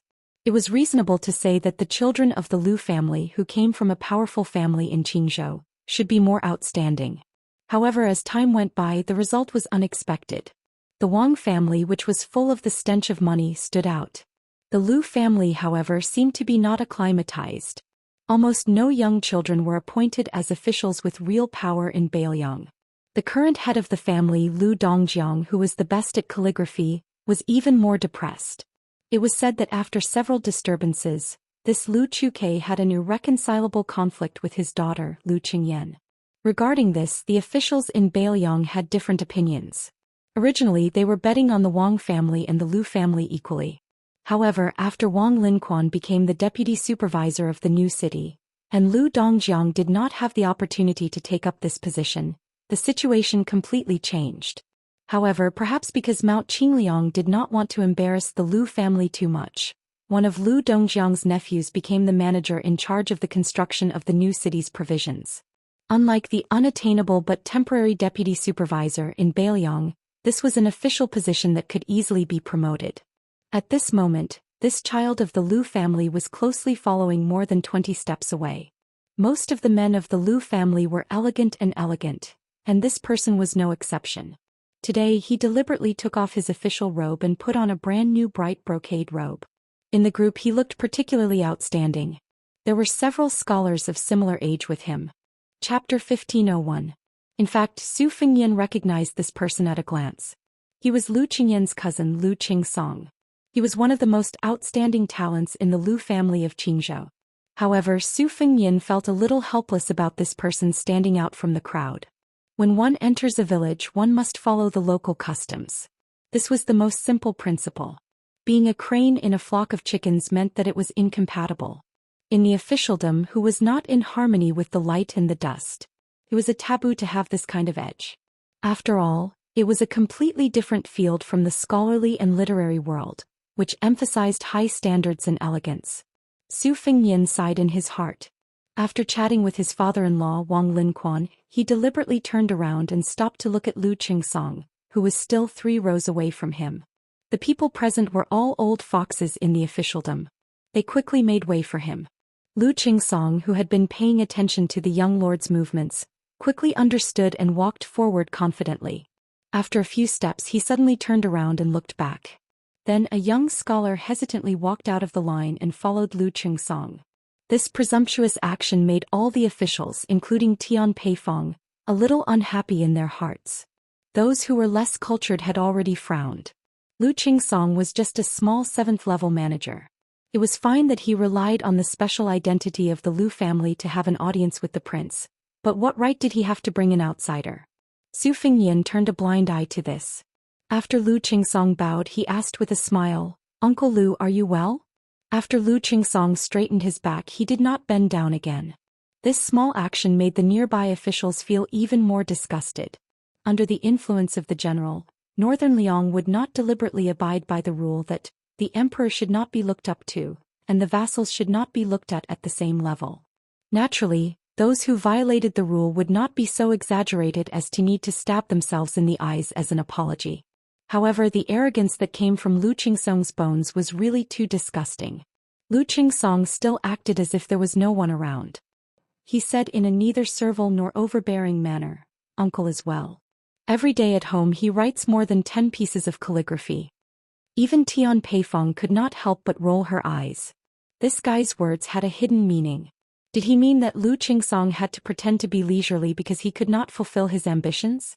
Tian Peifong narrowed her eyes as she stared at the young face she had seen at the banquet. She had the urge to swear. Others might not know, but as the provincial governor of Liangzhou he knew very well. At the time, the king had intended for Lu Dongjiang to be the governor of Liangzhou, but the head of the Lu family did not want to be an assistant. He was unhappy and refused. The king then suggested that he be the mountain master of the White Horse Academy, which was as famous as the Green Deer Cave Academy. Lu Dongjiang was still not happy. At the time, Tian Peifong felt a little guilty for occupying the position of provincial governor of Liangzhou, so she personally set up a banquet to invite Lu Qingsong. In the end, none of the men of Lu Dongjiang's generation from the Lu family showed up. Only Lu Qingsong and the other young people who had not even grown hair yet entered the manor. On the other hand, Wang Linquan, who had the same status as Lu Dongjiang, was also a relative of the Qingliang Mountain Imperial family. When had he not been amiable when he met people? What's wrong with being a scholar? Tian Peifong was a scholar that even Yao Baifeng praised a few words. Could it be that only scholars in Qingzhou with the surname Lu were precious in the world, while scholars in Beiliang were worthless? In the imperial court of Liang, among the older generation there was Yao Baifeng, who was in charge of the imperial college, and Yan Jieshi, the grand secretary of the palace pavilion. Among the younger generation, not to mention that ungrateful wretch Jin Lanting, there was also Chen Wang, who was already in the central government, and Sun Yin, who was famous in the capital. Su Fengnian said pleasantly, "Now that there is a deputy administrator in Yidao, it's a rule of the imperial court. Deputy Administrator Song has been complaining to me about the heavy workload and that he can't handle it alone. After all, Beiliang is different from other places. It shouldn't be difficult to ask the imperial court for a legitimate deputy administrator." Lu Qingsong, who heard the implied meaning, couldn't help but be excited. However, he immediately glanced at Wang Linquan, who was standing next to Su Fengnian, but the latter didn't move. Then Lu Qingsong introduced him to Su Fengnian. "Your Highness, this is Zhang Huanji, who is very famous in Jiangnan scholarly circles. He is skilled in zither, chess, calligraphy and painting, especially his paintings of mountains and rivers far and near. Moreover, if Zhang Huanji were to take part in the imperial examination, he would definitely take the top 3. Therefore he gave up his bright future and came to Beiliang alone." Compared to the famous and distinguished Lu Qingsong, the young scholar named Zhang Huanji was much more reserved. He bowed respectfully and said, "Zhang Huanji greets your highness with fear and trepidation." Tian Peifong carefully observed the prince's expression. As long as the prince showed a trace of dissatisfaction, he could let this young man named Zhang Huanji sit on the bench in Beiliang's officialdom for a long time. Su Fengnian had already sized up Zhang Huanji. After hearing what he said, he smiled and said, "It's been hard on you." Zhang Huanji was stunned. He lowered his head and said in a trembling voice, "I don't dare. After I arrived in Beiliang, I saw and heard with my own eyes. Only then did I realize that Beiliang is very different from what I remembered." Su Fengnian dismissed it with a smile and turned to continue walking. Not long after, he had Tian Peifong, Wang Linquan and the others go back to work. He only walked side by side with Su Weisheng on the riverside. Not far away was the white horse in charge of guarding. Su Fengnian asked softly, "Shenyuan Qingfeng took the initiative to contact the Fu Shui room?" Su Weisheng nodded and said, "At that time Xueping first contacted Lu Narong of the Fish Dragon Gang. Wutongyan and the Fu Shui room were a little rushed, so we planted many Jianghu spies among the 3 people. At the same time, we also moved the men of sacrifice of the Fu Shui room back to Beiliang. They are in charge of spreading rumors." Su Fengnian smiled and said, "No wonder Shenyuan Qingfeng said he wanted to fight me and make me lose to him. If I knew about this, I would have agreed. This is a big favor." Su Weisheng asked, "After you met Sir and the others, how did it go?" Su Fengyan shook his head and said, "After all, Sir is still the Chancellor of Xianxia Academy. His every move is involuntary. Being able to come to Beiliang has already crossed the bottom line of the Liangzhou clan. I guess Qi Yanglong will soon come up with a countermeasure in the capital and spread the news. Once Sir Han returns from his travels, he will take over the position of Grand Chancellor." Chapter 1502. Su Weisheng turned his wheelchair and stopped in front of the river. He sighed softly. "When Sir deliberately didn't enter Liangzhou, I knew that he had made up his mind. If Sir had entered the city, we would have been disappointed, because this would mean that Sir had no desires and would bring all the disciples back to the school. Since he had shown it to the Liang imperial court, it meant that at least one disciple would secretly stay in Beiliang." Su Fengyan was pleasantly surprised. Su Huang Sima can. It would be good if one of them stayed. Su Weisheng probably remembered the years when he studied in Xianxia Academy and was a little absent-minded. Su Fengyan said softly, "Don't worry, Sir is still very healthy. He rode a horse for 10 miles. Su Weisheng looked up and glared. "You didn't stop him?" Su Fengyan rolled his eyes. "At that time, Sir wanted me to send them 20 miles. I was in a hurry to get to Huayang Pass. Plus, Su Huang and the others were desperately trying to stop me, so I didn't say anything."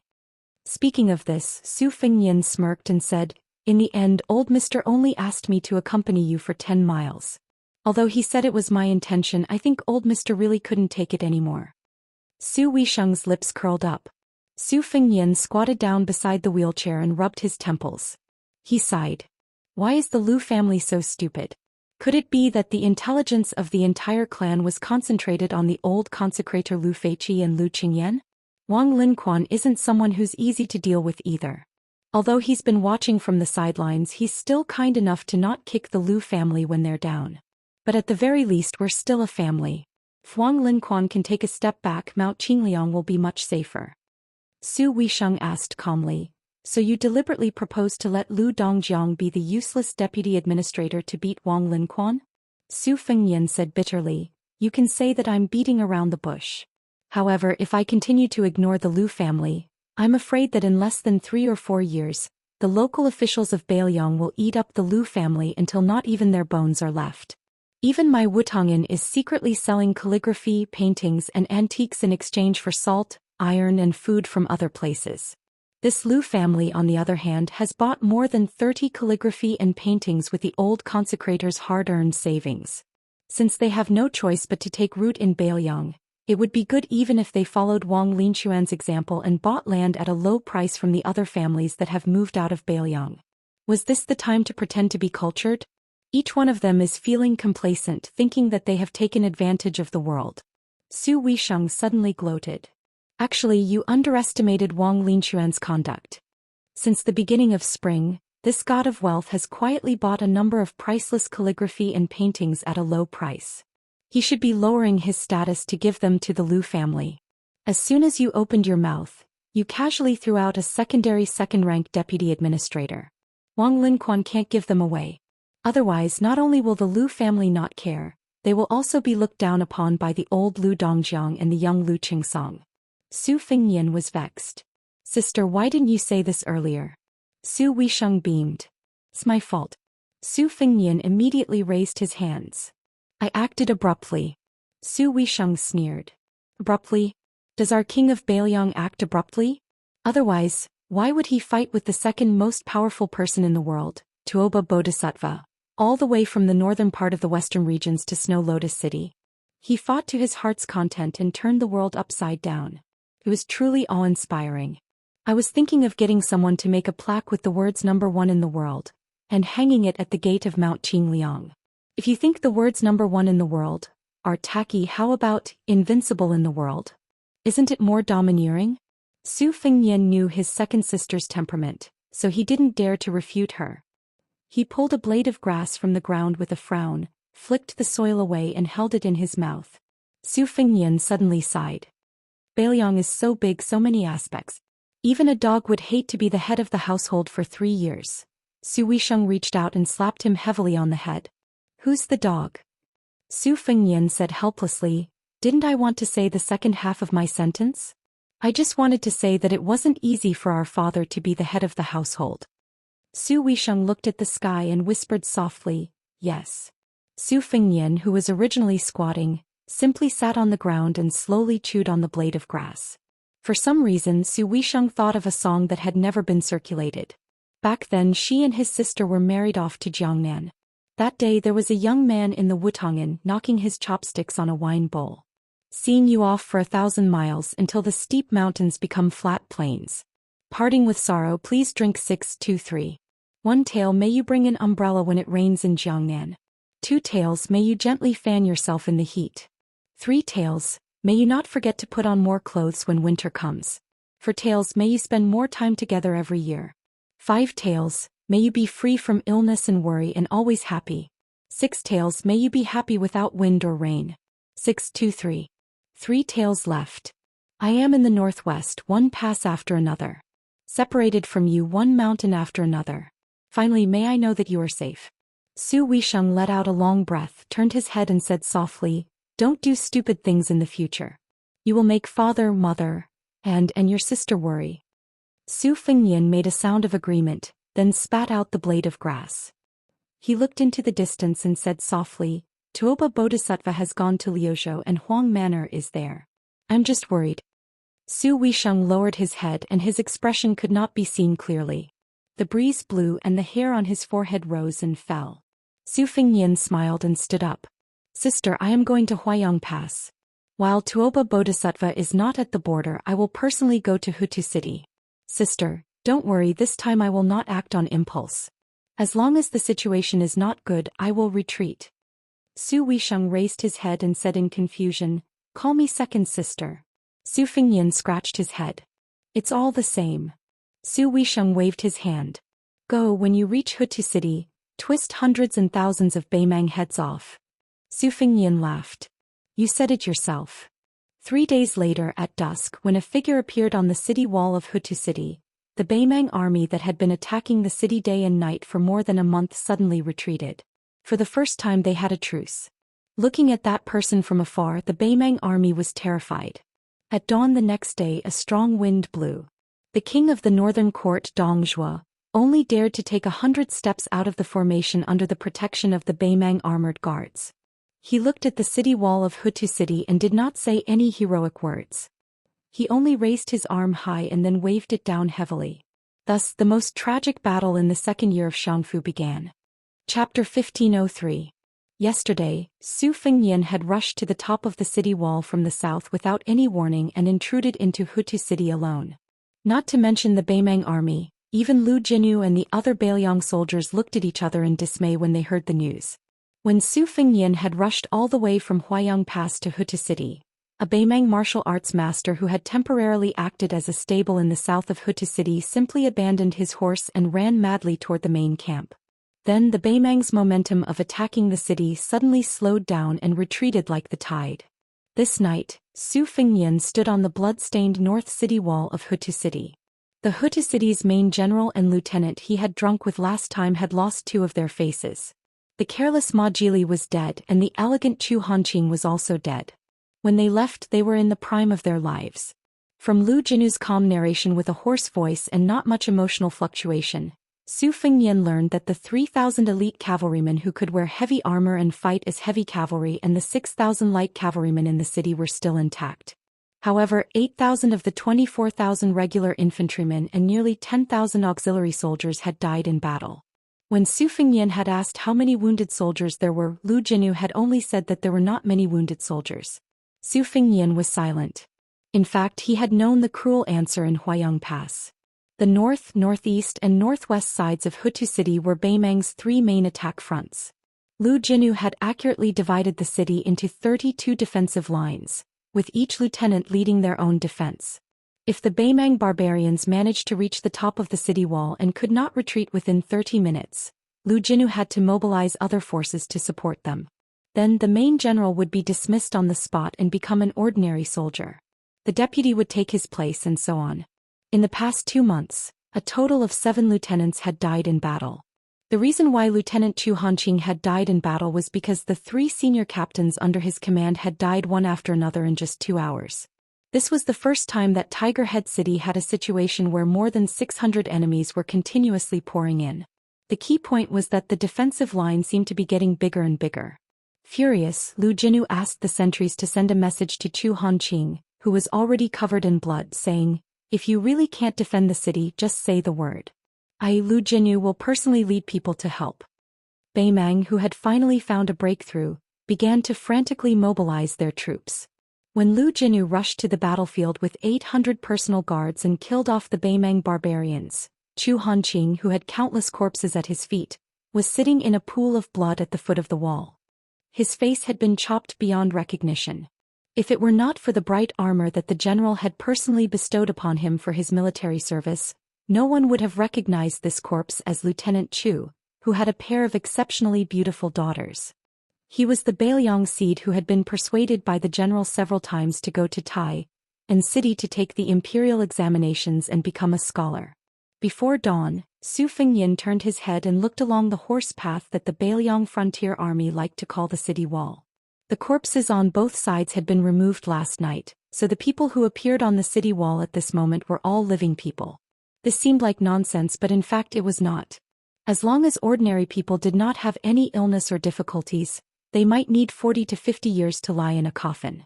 But here they might go from the world of the living to the netherworld in an instant, and there would not be many coffins to lie in.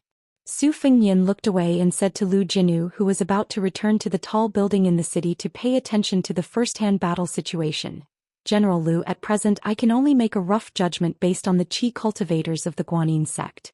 I know that Tuoba Bodhisattva has come south from Xijing and will arrive at the border between Gusai and Liuzhou in about half a day. Therefore, Dongzhuo urgently stopped the attack to let the scouts pass on the military information to Tuoba Bodhisattva. The great Grandmaster Qi cultivator Tantai Pingjing is not in Bailiang now, so I can't accurately know Tuoba Bodhisattva's whereabouts. Therefore I can only stay in Hutu City for another 2 days and 1 night at most. To be honest, the outcome of the battle between me and Tuoba Bodhisattva is 50-50. Whoever makes a move later will definitely win. Therefore I can't let Tuoba Bodhisattva notice the flow of Qi too early. In the early stage I can only suppress the battle, probably at the Xian stage, at most at the celestial stage. At the worst, I have to wait until Dongzhuo's scouts pass on the military information to Tuoba Bodhisattva. Only then can I kill the most people." Lu Jinyu hesitated for a moment. "Actually, your highness only needs to appear in Hutu City. You don't have to take the risk." Su Fengyin shook his head and said, "Hutu City doesn't need me, Su Fengyin, to wave the flag and shout to boost the morale." Then Su Fengyin smiled and said, "If that's the case, if I come to Hutu City and don't kill the barbarians, am I supposed to stand on the city wall and be a target for the barbarians? Or pretend to be a master? This is actually more tiring than going to the battlefield to kill the barbarians." Lu Jinyu clenched the hilt of his sword and stared at Su Fengyin. He smiled calmly and said, "The war is imminent. Perhaps it's unlucky and against the rules to say this, but I can't help but say this. Everyone can die except for your highness. If your highness dies, we can't fight in the future." Su Fengyin smiled and said, "General Lu, don't worry. I'm very afraid of death." Lu Jinyu looked at the young lord, who probably didn't have time to wear the armor. He turned around and said softly, "Ma Jili has been guarding the front line of the city for more than a month. Originally he was a burly man of about 180 kilograms. When he died he was only slightly heavier than your highness by about 10 kilograms. Therefore your highness could only wear the armor that your highness wore after his death." Everyone in Hutu City said that Ma Jili made a fortune. Beimang's siege army began to get into formation. Perhaps it was to welcome Su Fengyin, the king of Bailiang. The catapults that had been quiet on the battlefield were all pushed out. Lu Jinyu exhaled heavily. "They're here." Su Fengyin smiled softly and said, "Lend me your sword." Lu Jinyu took off the saber hanging on his waist and tossed it to Su Fengyin. Laughing heartily, he said, "In this life, this general has nothing to worry about. In the past, this cold saber was this general's daughter. Nobody could touch it. Today this daughter is getting married." Lu Jinyu strode away. In Jianghu it was a moonless and windy night to kill people. On the battlefield, especially in Bailiang's Hutu City and the Longyan Plain where Beimang's army was stationed, this was not important. When the king of the southern courtyard, Dongzhuo, raised his arm and smashed down. The majestic sound of the bugle horn suddenly sounded. Pitch-black armored torrents slowly surged forward from both sides of Dongzhuo's personal army's phalanx. Because they couldn't bear the burden or had been overused, only 700 or so of the 1,000 northern Mang stone catapults remained. However, most of the large-scale stone catapults were still in good condition. Under this round of neat firing, the might of the catapults still caused one's expression to change. It was like flowing fire that filled the sky. Dongzhuo subconsciously tapped his teeth lightly and looked around. Other than the nearly 1,000 elite personal cavalry and squires of the Dong family, the top Beimang martial arts experts from the three major sects, Tao Dao sect, chess and sword music school and Princess Grave, were also hidden by him. On the periphery, there were a total of 40 huge ballistae that were said to be able to shoot a sword that was equivalent to the sword of a land sword immortal within 1,000 feet. They were all operated by the strongest person in the army, and the remaining dozen or so Qi refinement warriors of the Southern Dynasty were in charge of aiming. The originally vibrant Beimang martial arts world was almost ruined to such a small extent before the Bailiang was completely defeated. According to Dongzhuo's original plan, he should have piled up all the martial arts experts of Beimang on the central line from the beginning. Together with all the Qi refinement warriors, they could be tied together into a rope. Even if you were Su Fengyan or Su Yanbing, could you stop them? Unfortunately, even if he was already the king of the southern courtyard, he still had to take care of all the forces. As a result, he was now in such a messy and pitiful situation. Was it interesting to go through so much trouble to infiltrate Yuzhou to assassinate Yan Wenluan and cause a great loss to his vitality? Dongzhuo curled his lips and raised his head. His gaze followed a huge rock that was smashing towards Hutu City and looked at the figure. He said to himself, "Su, come and kill me. Aren't you tempted to take the head of a general in the midst of thousands of soldiers? Anyway, it's still too early for Tuoba Bodhisattva to get here. If you have the ability, you can open up your realm. If you can dodge the rain of flying swords shot out from the ballista, Dongzhuo promise, will definitely escape." Just as Dongzhuo was dilly-dallying by himself, the man on the city wall rose into the air like a dazzling white streak of light. Dongzhuo narrowed his eyes and clicked his tongue. One man once fought against millions of soldiers. The Sword Emperor of West Shu did this kind of shady business. What happened in the end? That guy died under the hooves of your Su family's iron cavalry. Be careful that you don't suffer retribution today. Next to the fat man, there was a valiant young woman who was riding a horse and wearing armor. She frowned and said, "Can you kill with your mouth?" Dongzhuo put on a straight face and said seriously, "If you never forget, there will be an echo." This fat man's second daughter-in-law was the daughter of Mount Bubang's leader, Diwu Raccoon. Back in Beimang, she had met Dongzhuo and Su Fengyan once because of the little girl Tao Manwu. But at that time she never thought that her father would die in the hands of a young man. Even his head was taken back to Bailiang. Dongzhuo suddenly laughed and said, "My Dong army was already on the way to Liuzhou last night. Killing his brother is more interesting than killing Su Fengyan." Chapter 1504. Dongzhuo was clad in armor and carrying a saber as he sat on a large and majestic steed. The man and horse complemented each other perfectly. Although Dongzhuo was fat, he did not appear fat and bloated. Compared to the king of the south courtyard who controlled half of the Beimang army, Zhao Yi and Zhao Yuang of the Guangling path were indeed much more lacking in appearance. Dongzhuo straightened his neck and looked at the white rainbow that had fallen in front of the city. His eyes were shining. He was also a skilled martial artist. Otherwise, he would have been beaten into a skinny man if he had not swindled the daughter of the fifth raccoon of the Bingbing Mountain. Personally, Dongzhuo did not have a bad impression of Su Fengyan from the opposing camp. When they first met in Beimang, he was the founder of the Dong Army, a separatist force. He was still separated from the current king of the south courtyard by the great general of the Beimang. It could even be said that if Su Fengyan had not appeared out of nowhere and not only succeeded in usurping the position of the king of Bailiang, but also won the hearts of the Bailiang cavalry and the hearts of the people of Bailiang, then Dongzhuo would at most be working under Lu Gui or Yang Yunzan, just like Hong Jingyan and Zhong Tan. In addition, Dongzhuo owed Su Fengyan a favor because of the incident with Tao Manwu.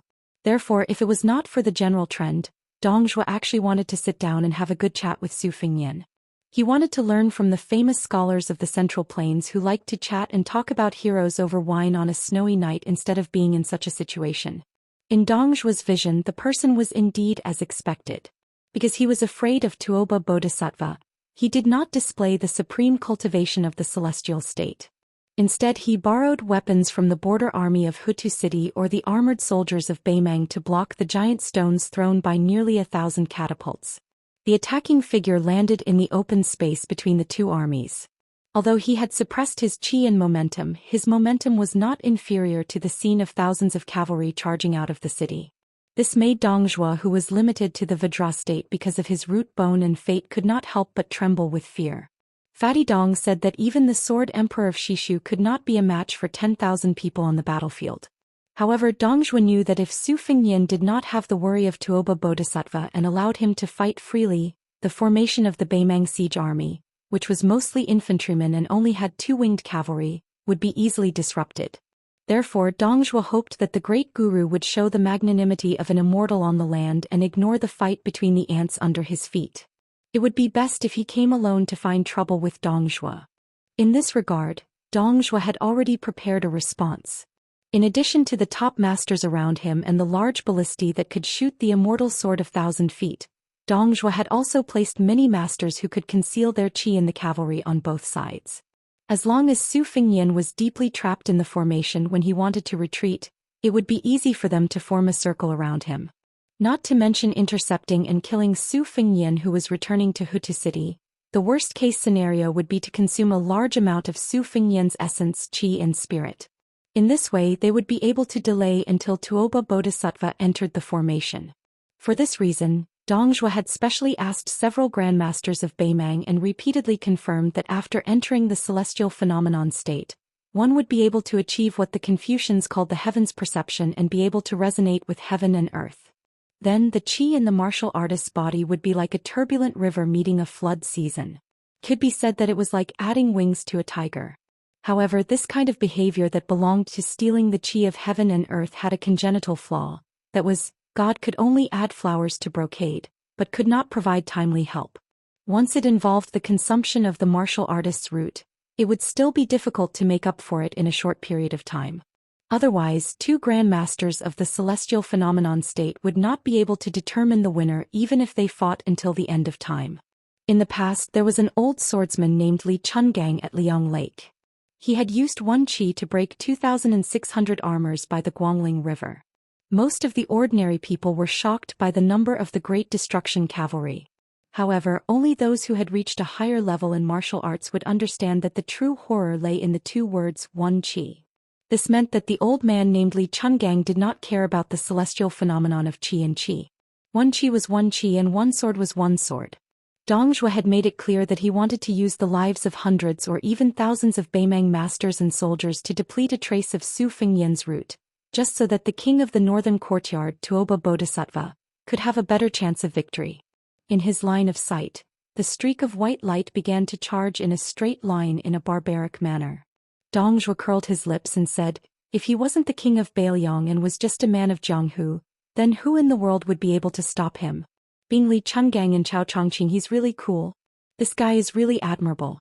It's said that those women from the Norland tycoons have all offered money, saying that as long as I capture this unparalleled young king and let them enjoy him once, they would dare to offer 5,000 taels of gold, and the price is negotiable. It's just 1 night of sex. How many sons of the Dong family can I feed with this amount of money? Damn it, I, Dong Zhuo, am only a little fatter and taller than that Su guy. Am I inferior in any way? Why don't you yell at me that just hearing the name Su Fengyan makes my ears pregnant? Fatty Dong's wife coughed a few times when she heard the vulgar words, reminding her man to pay attention to his image in public. Dong Zhuo turned a deaf ear and continued to talk to himself. If it were me, not to mention 5,000 taels of gold, even 500 taels of silver would be fine. His wife, who was already burning with anger, glared at him and said, Dong Zhuo. Fatty Dong shrunk his neck and restrained the frivolous expression that he deliberately showed to reduce his nervousness. He said indifferently, they're here. 1 person, 1 saber. Su Fengyan began to break the formation. After more than a month of bloody siege, the northern Mang barbarians who grew up on horseback paid a huge price of more than 20,000 casualties. Facing the towering city wall to the north of Hutu City, the northern Mang barbarians, from the captains who had to climb the city wall to the most ordinary soldiers, began to grow rapidly.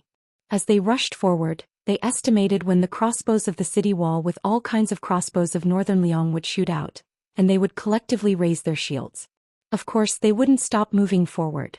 Although it was inevitable that they would slow down their advance and even give the northern Liang archers on the city wall 1 or 2 more chances to shoot, northern Mang had proven that this seemingly unremarkable little trick could bring unexpected damage reduction effects.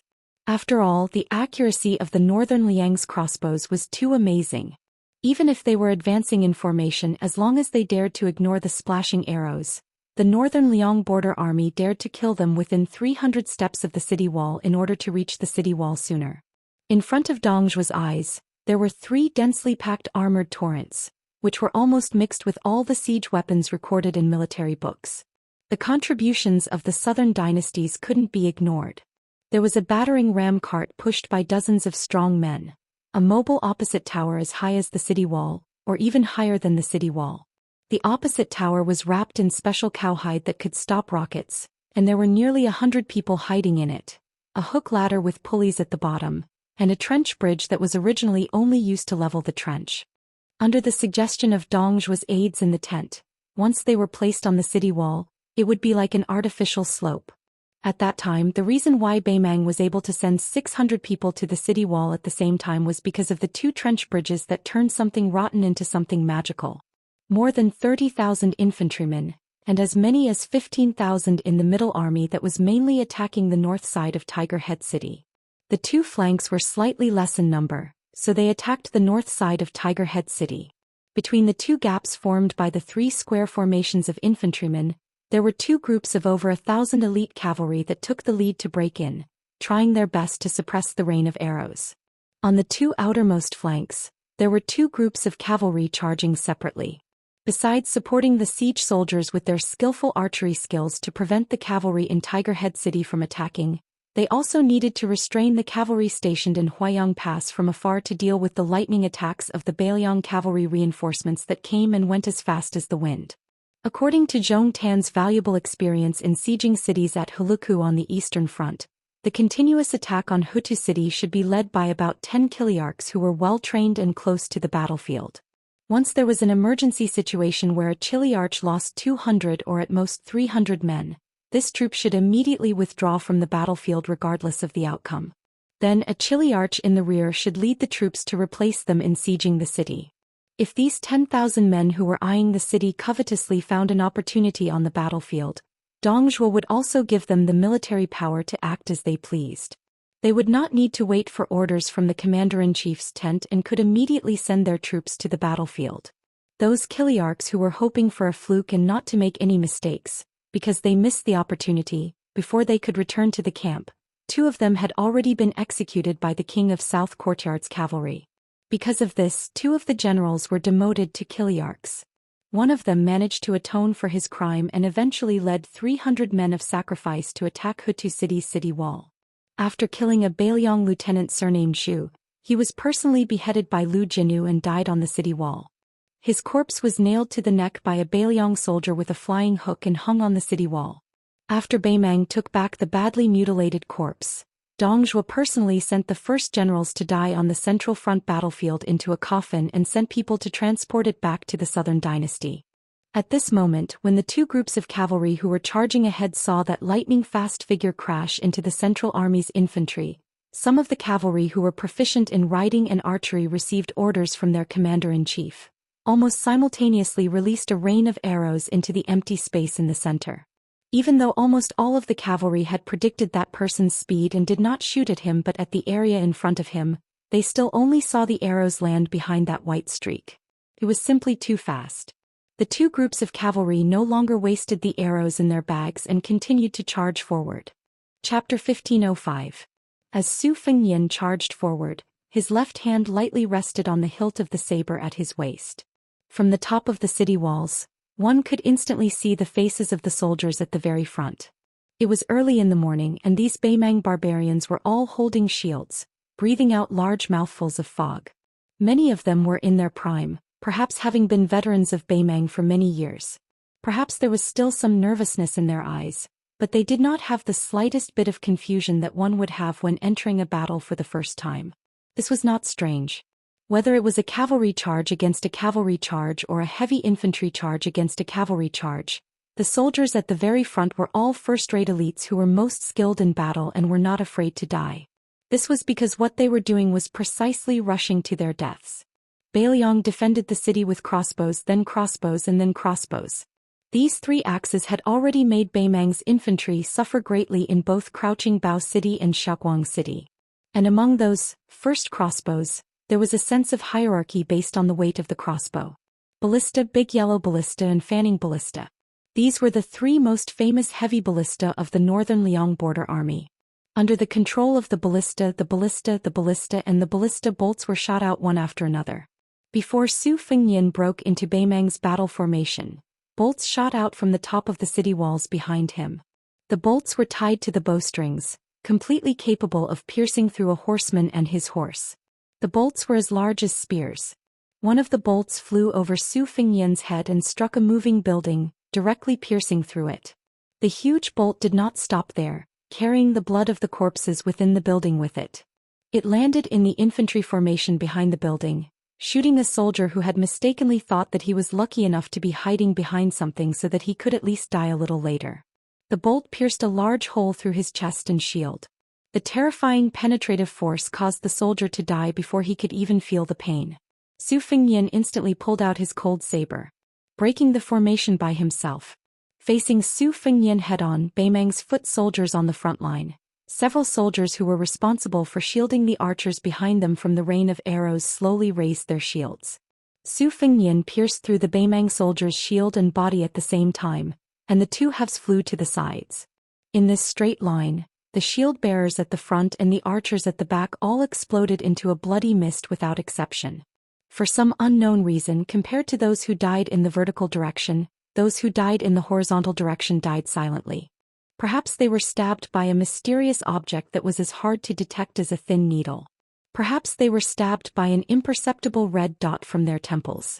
Perhaps they were stabbed from one shoulder to the other, or perhaps they were stabbed through their hearts. Their deaths were inexplicable and not shocking at all.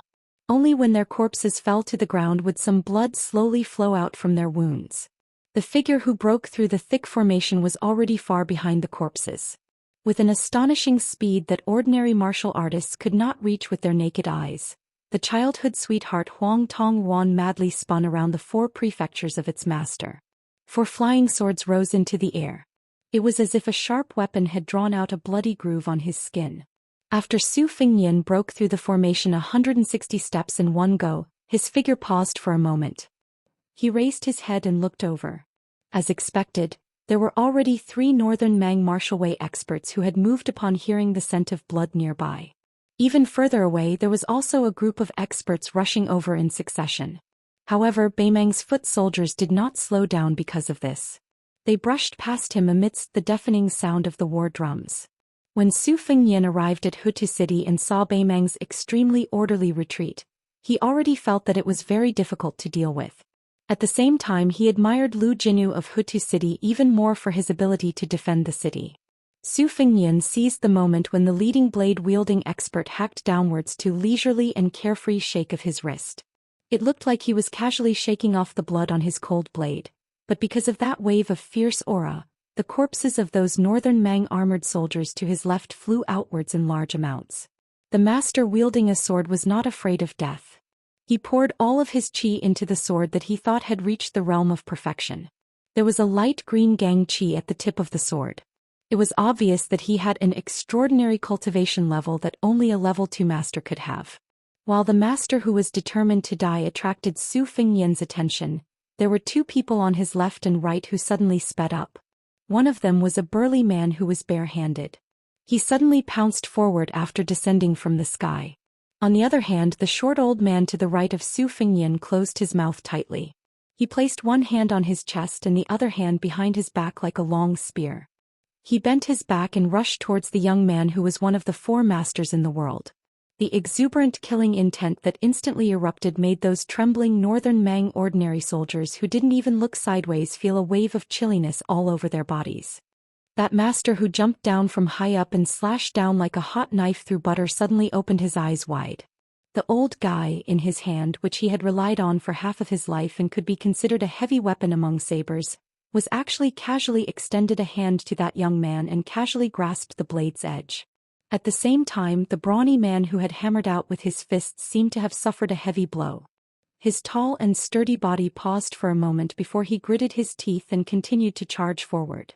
Then a series of faint yet continuous sounds came from his chest. This Jianghu martial artist who had been conscripted into the army was indeed a tough man. In the pitiful situation where his entire chest was almost riddled with holes from the 4 flying swords, he still tried to smash his fists onto the young man. However, the distance between them was only 7 or 8 steps. Felt like they were so close but so far away. After his body was hit 4 times, not only was blood flowing from his chest, his face was also bleeding. He staggered and could only sway. That punch that used up all of his vitality was still weak and powerless. It was like he was trying to touch the shoulder of his opponent. The burly man's eyes were filled with unwillingness. He fell to the ground and died. In the end, he didn't even touch the corner of that person's clothes. Before the burly man died, the master who attacked Su Fengyan lost his weapon. Su Fengyan casually slapped his chest and sent him flying. Chapter 1506. The short old man didn't care about the deaths of the 2 people. He turned his body, and his feet kicked up a cloud of yellow sand and dust on the ground. In the blurry vision, the old man's hand that was holding the spear flew out, a sinister hidden weapon that he was famous for. A white light also flew out from the palm of the hand that was originally on his chest. After 2 light tinkling sounds, the motionless Su Fengyan grabbed the old man's head with one hand and slowly lifted it up. The old man, whose mouth was tightly shut, didn't struggle at all. He smiled ferociously at the young man in front of him and spat out the real killing move hidden under his tongue. The thin old man, who had spent his whole life to learn half of the finger mysterious realm, had the tip of his tongue as the tip of his sword. Therefore he had the nickname Sword-Spitting Elder, in the Jianghu and diabolism of Beimeng. Countless masters of the same realm had died under his unexpected one flying sword. Unfortunately, before the old man died, he saw an incredible scene. The half-inch flying sword that he had nurtured for many years hovered in the air between the 2 people. Before the old man's head was pressed down by Su Fengyan and turned into a pile of meat paste, he could vaguely see that there was a real flying sword in front of his half-baked flying sword.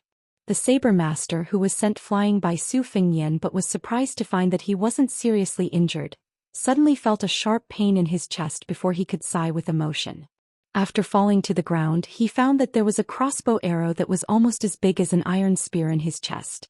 On the city wall of Hutu City, a crossbowman fiercely slapped the back of the head of the ballista leader, who was sweating in fear. The ballista leader, who had been paying attention to the situation below the city wall, said angrily, "Damn it, Jiang Wensheng. Are you a spy sent by the barbarians of Beimeng? It's fine if you can't shoot the enemy, but how come you almost hurt our prince? Just 4 or 5 steps away. Do you still want to be a crossbowman? Alright, scram to the side. I'll do it myself." The crossbowman from Hutu City named Jiang Wensheng was young, but because of his outstanding eyesight and amazing eyesight, he had already been ranked as one of the most valiant crossbowmen in the border army. At this moment he had a long face and did not even dare to fart.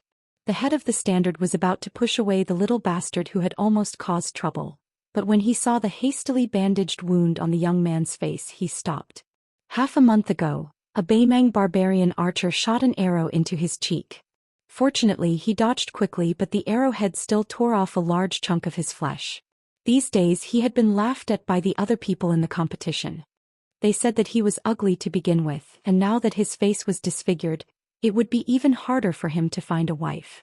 The head of the standard was severely lacking in manpower, so he didn't pretentiously ask the kid if he could continue shooting crossbows. Jiang Wensheng also didn't embarrass them, so he gritted his teeth and never left the city wall. However, the head of the standard knew that the young man couldn't sleep well even after taking turns to rest and sleep. Such a large chunk of flesh had been cut off from his face, how could it not hurt? At this time a crossbowman shouted with all his might, "Head of the standard, look." It wasn't just the standard. The crossbowmen nearby all opened their eyes wide. In the distance, the figure on the battlefield put away his cold knife and pulled out the arrow from the corpse on the ground. It was as if he was going to use it as a metal spear to continue attacking the enemy. The crossbowmen near the city wall were resentful. Son of AB***, the standard was really going to be arrogant today. The head of the standard chuckled and slapped Jiang Wenxing's head again. Does it still hurt? The young soldier grinned and accidentally pulled on his wound.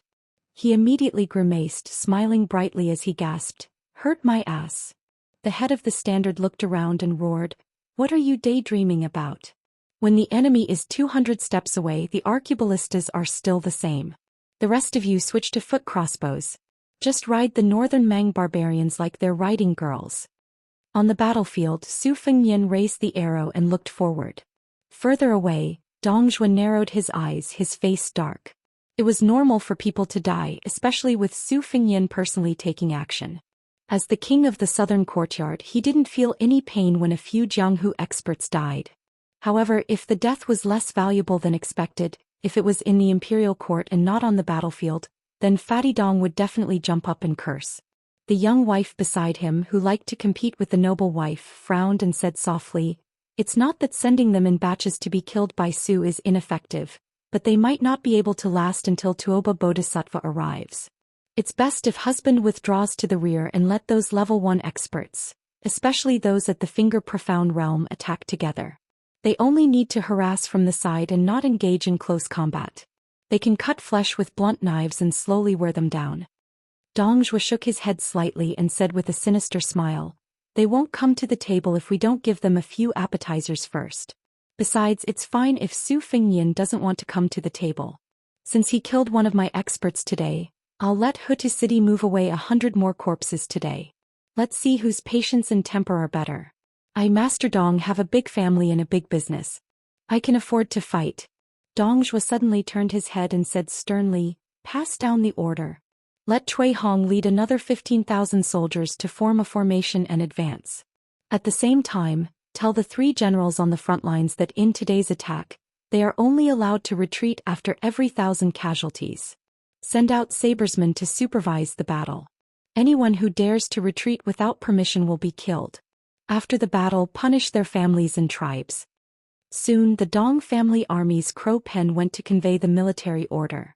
Dong Zhuo tapped his teeth and said softly, "If they have the ability, let me order them to retreat only after every 1,000 casualties." Her scalp went numb. She asked in a trembling voice, "Husband, isn't this too extreme?"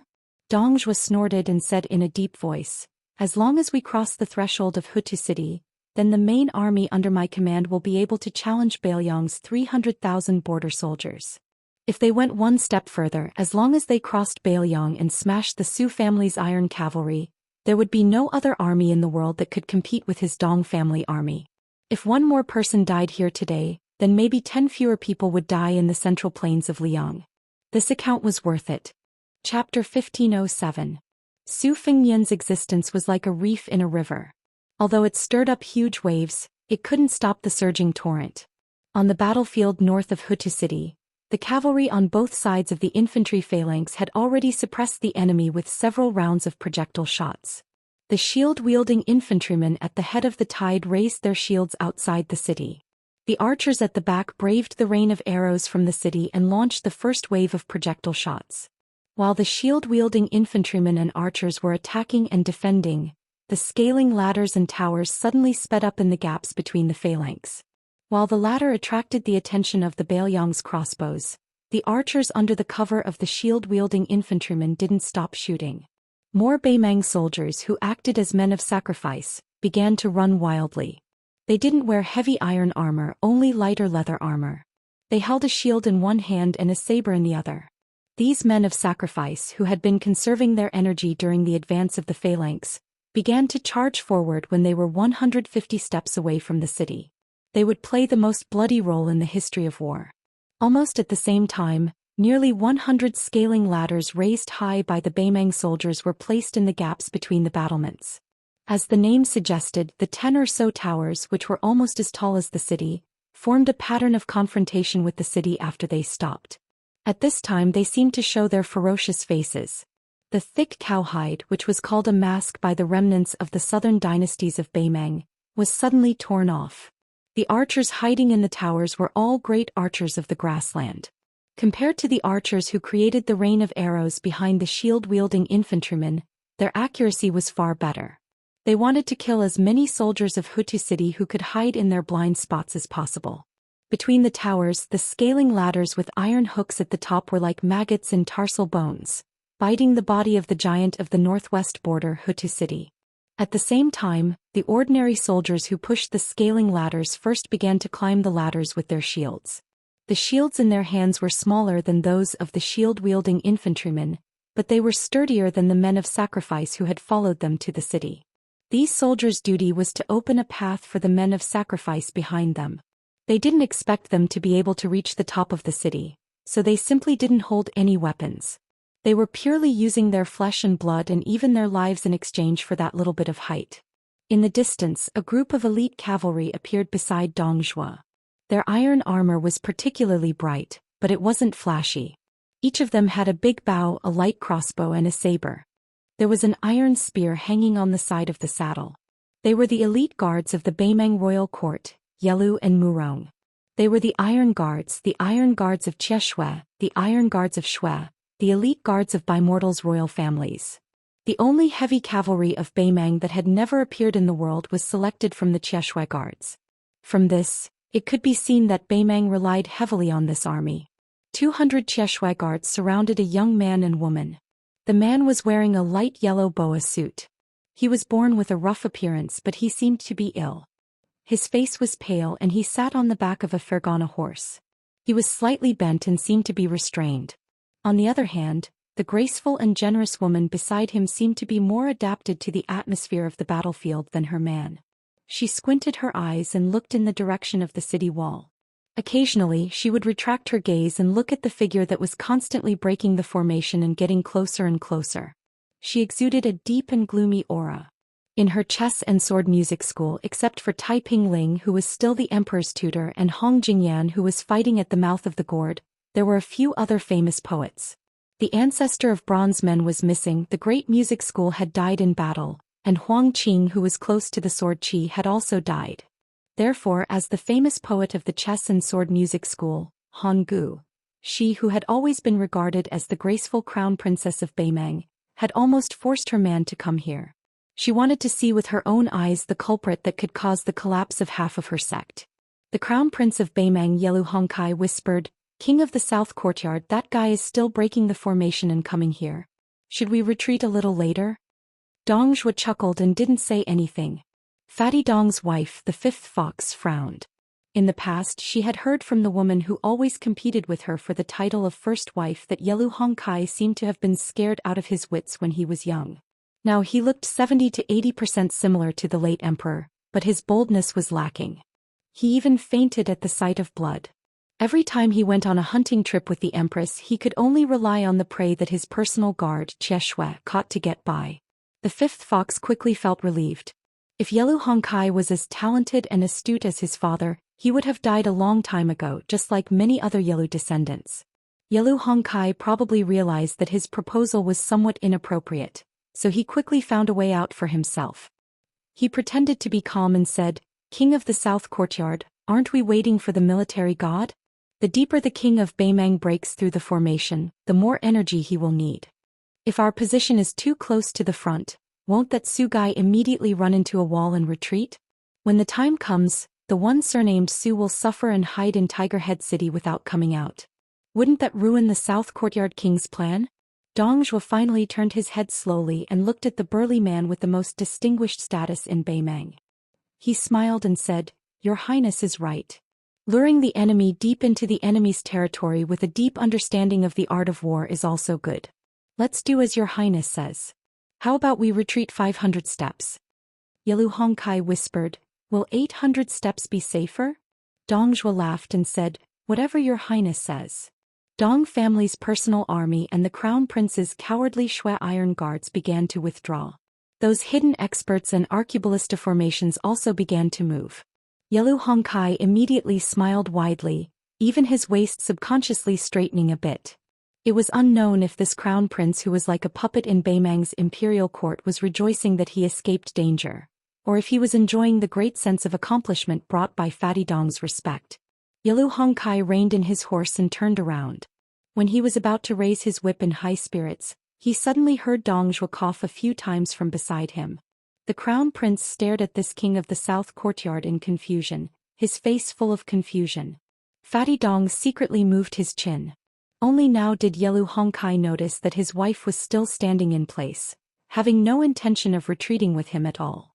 This Beimang crown prince who didn't have any news of accomplishments in Liang's royal court released a light sigh, indicating for the cowardly Shui iron guards to continue forward. He turned his horse around alone and arrived at her side, gently asking, "What's wrong?" She raised her horsewhip, pointing it in Tiger Head City's direction, coldly saying, "On that battlefield my tens of thousands of great Mang men are all heading to their deaths." Yelu Hongkai reached out his hand to rub his chin, nodding and saying, "Indeed, Bailiang indeed dares to fight, but when have my grasslands warriors ever feared death?" She slowly turned around, looking at this man who had slept on the same bed as her for many years, her eyes full of anger and sorrow for his misfortune. At the same time, her limpid eyes seemed to be asking this man who was the future lord of the grassland. The grassland's men didn't fear death, to the extent where even the king of Bailiang dared to personally charge into battle. Then what about you, Yelu Hongkai? Yelu Hongkai didn't seem to dare look the crown prince's wife in the eye, lowering his head and saying, "Let's go." She lowered her horsewhip, saying with a sneer, "How can retreating 800 steps be enough? It's better if we directly return to Xijing." After turning around, she took the lead to head north, leaving behind a cloud of dust. Yelu Hongkai looked at her rear figure, his lips moving slightly, but in the end he still didn't release any sound. Behind this couple, further south of that lone figure, a great battle was raging in Hutu City. Hutu City's unparalleled and sturdy defense line was a line that separated the living and the dead. On the northern defense line, the city wall was 15 feet tall. The top part of the wall was filled with mortar mixed with tung oil, glutinous rice and lime. Just this part alone could be more than 10 feet tall, and 7 layers of bricks were added to it. On the city wall, other than the main arrow tower above the main gate, there were 12 piers, 8 large crossbows and 2 turrets built on the east and west sections. The Bailiang Frontier Army had battlements and parapets on both sides of the city wall, which was known as the Horse Path. There were more than 2,000 arrow stacks in Hutu City that could be used for archery and observation. Every brick in this city located in the extreme northwest of the Liang dynasty had a seal on it, clearly indicating the era, the kiln and the name of the craftsman to prevent the craftsman from dereliction of duty. In the northern direction of Hutu City, there were 3 gates: the main gate, the arrow tower and the gatehouse. Lu Jinyu, the commanding general of Hutu City, stood on the top of the tallest arrow tower, overlooking the entire city from above. This was because Hong Jia, who had brought many scholars and craftsmen to Beimang, had rushed north. In the history of warfare, there had never been a time when a nomadic tribe had attacked a city in such a high level, overshadowing many local dynasties in the Central Plains in history. More importantly, Beimang had never been so determined to abandon their horses, and they were still so fearless even after dismounting to fight. Hutu City claimed to have the richest and most complete stockpile in the Liang dynasty, and it was also Bailiang's largest stockpile of weapons. However, in less than 2 months of defense, more than 4,000 crossbows had been damaged. Half of the crossbow platforms had been destroyed, and more than 20 winches used to store battle equipment had been destroyed. As a result, Hutu City had to replace the greatly reduced power of the brick and clay battle equipment. More than half of Northern Mang's 1,000 or so death-sworn soldiers who made it up the city walls were either injured or killed. Even though there were more than 10 death-sworn soldiers who made it up the city walls, in the end, they still couldn't gain a firm footing. Below the city walls, there were layers upon layers of corpses and wounded soldiers who couldn't be dragged out of the battlefield in time. The former were silent, while the latter howled in grief.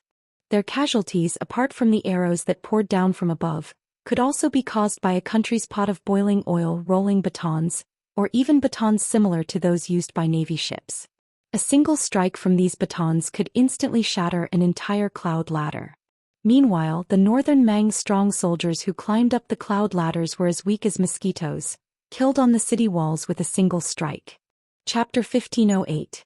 Compared with the bravery of the men of sacrifice on the ladder, the Beimang archers in the giant towers outside the city caused significant damage to the defenders of Tiger Head City. Compared with the Beimang soldiers who had to pay the price of less heavy armor in order to climb up the city quickly, the Bailiang Frontier Army's armors were tougher and sturdier.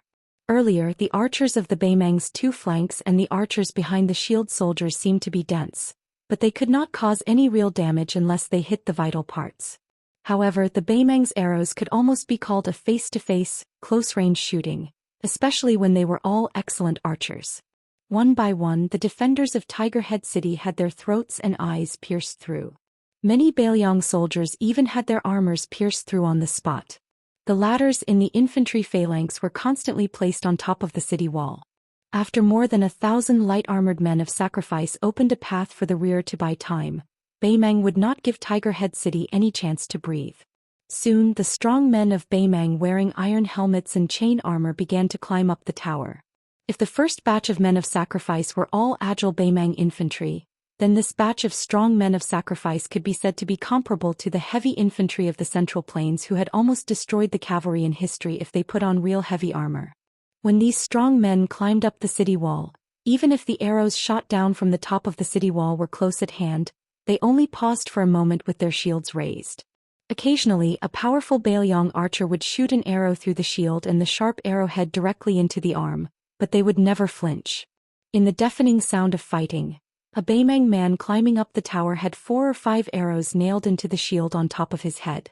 He was in the prime of his life, a man from a small tribe on the northern grassland. For him there was no royal court or Aquarius state.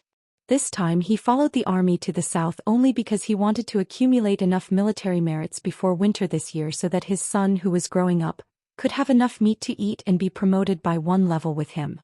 He hoped that his son could walk out of the unpredictable grassland in the future and have a chance to go to the central plains of Liang on his behalf. As for himself, he did not expect to leave the battlefield alive. This Tiger Head City was too hard to shake, which was very different from the rumors when he joined the army. However, he was not annoyed because he was deceived. Even if he died in the battle, the pension would be enough for his son to grow up and let his son grow into a grassland man who was not inferior to him. Out of the corner of his eye, the strong man wearing iron armor and a shield on top of his head saw that a tower opposite the city wall was heavily smashed down by a baton.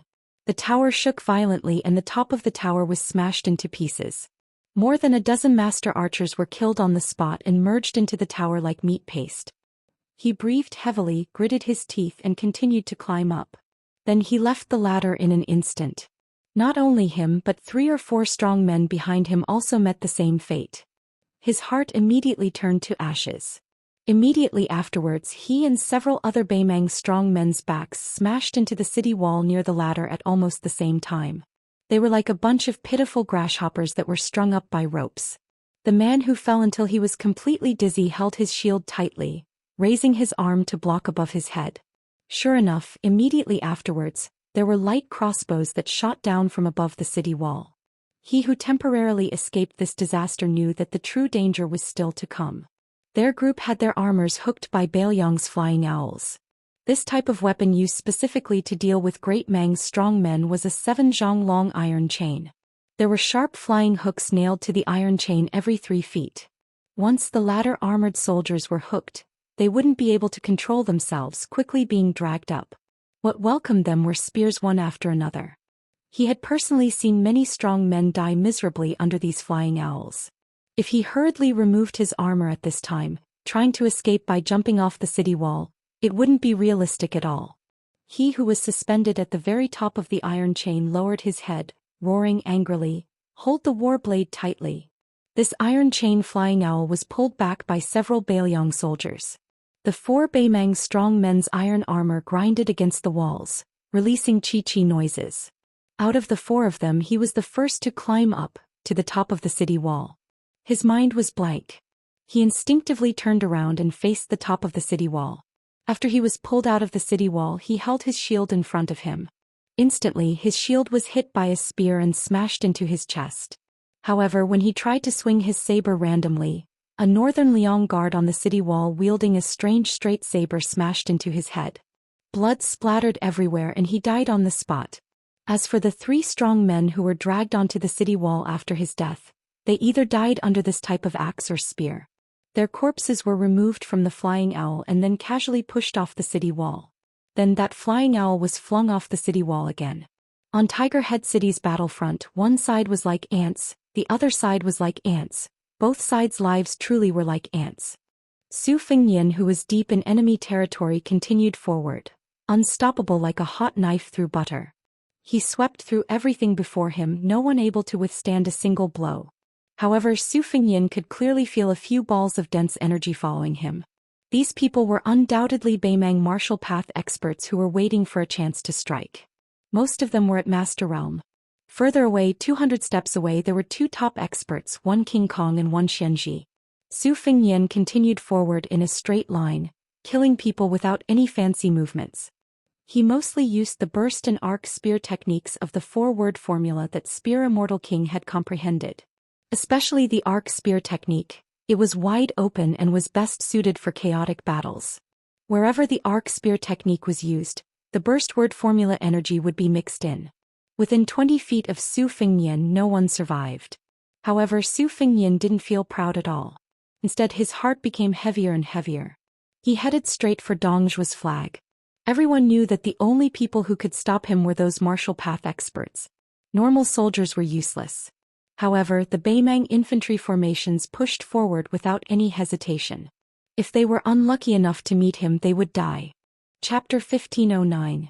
In history, the grassland cavalry's large-scale invasions to the south mostly bypassed the strategic passes and majestic cities and towns, or they surrounded the enemy without attacking, forcing the enemy to disarm and surrender.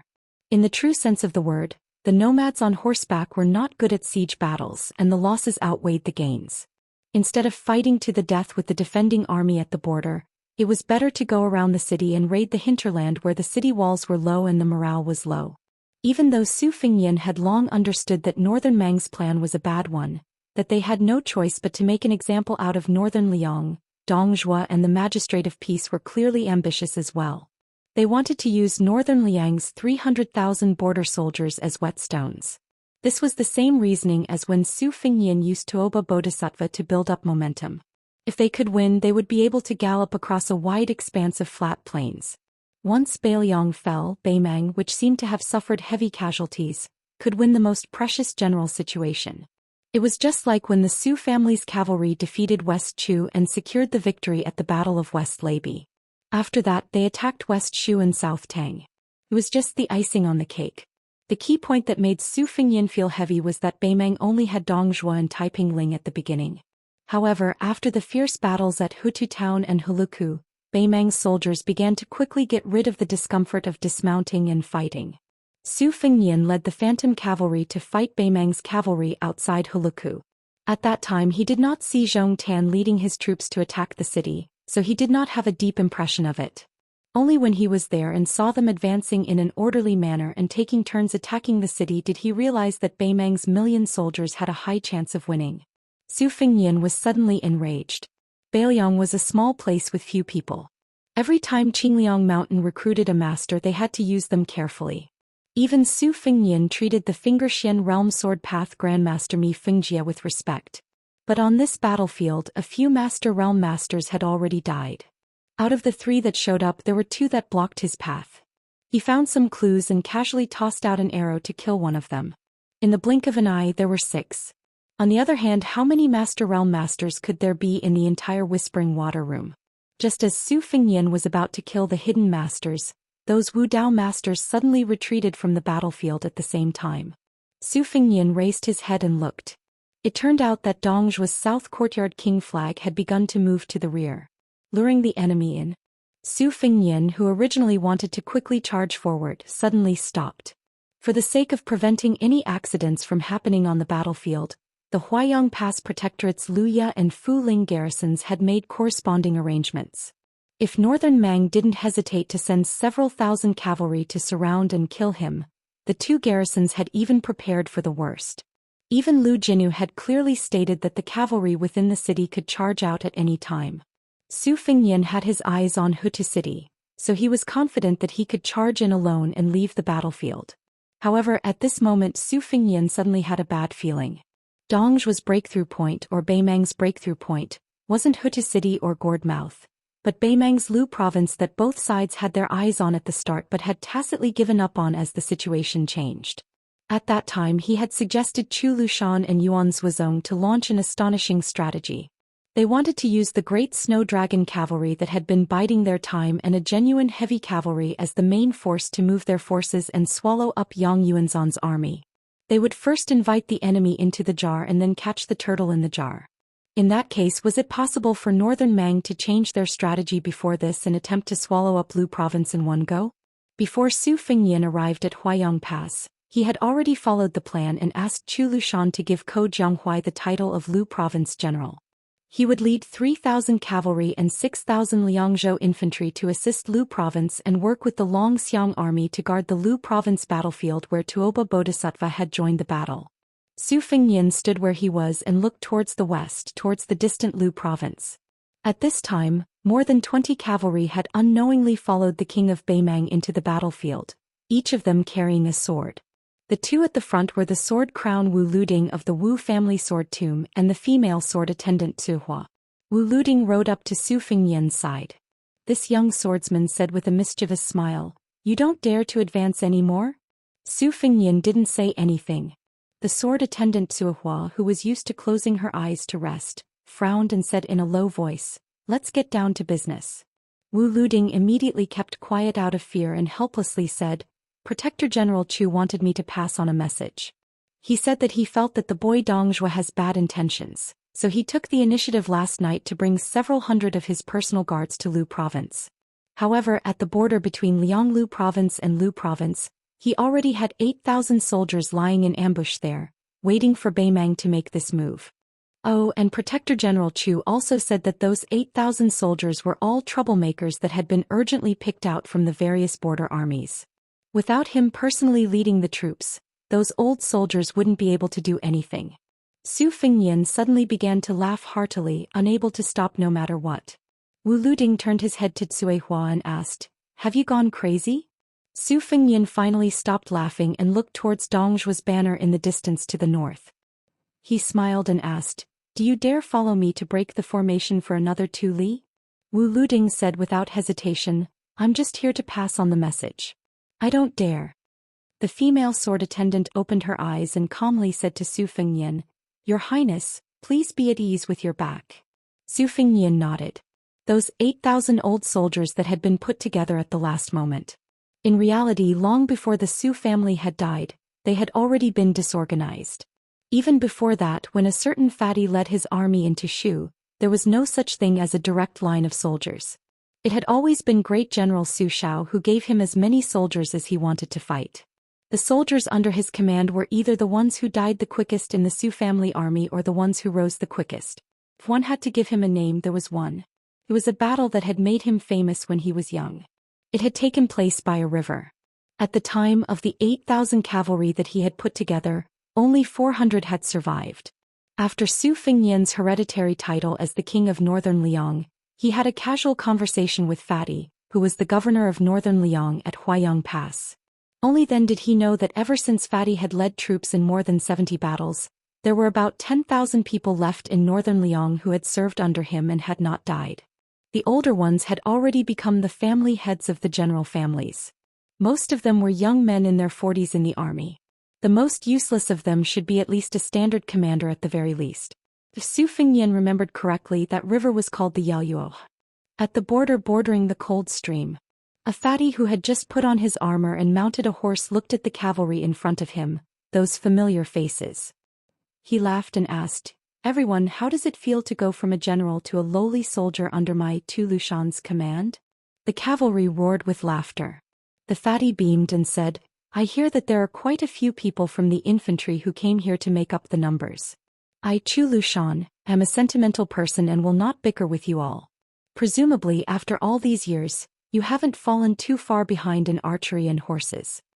The cavalry laughed even louder. The fatty's face suddenly seethed with killing intent as he viciously said, "Everyone here knows an old rule. If you follow me into battle and don't die, you'll be promoted. This time I'll have to disappoint all of you.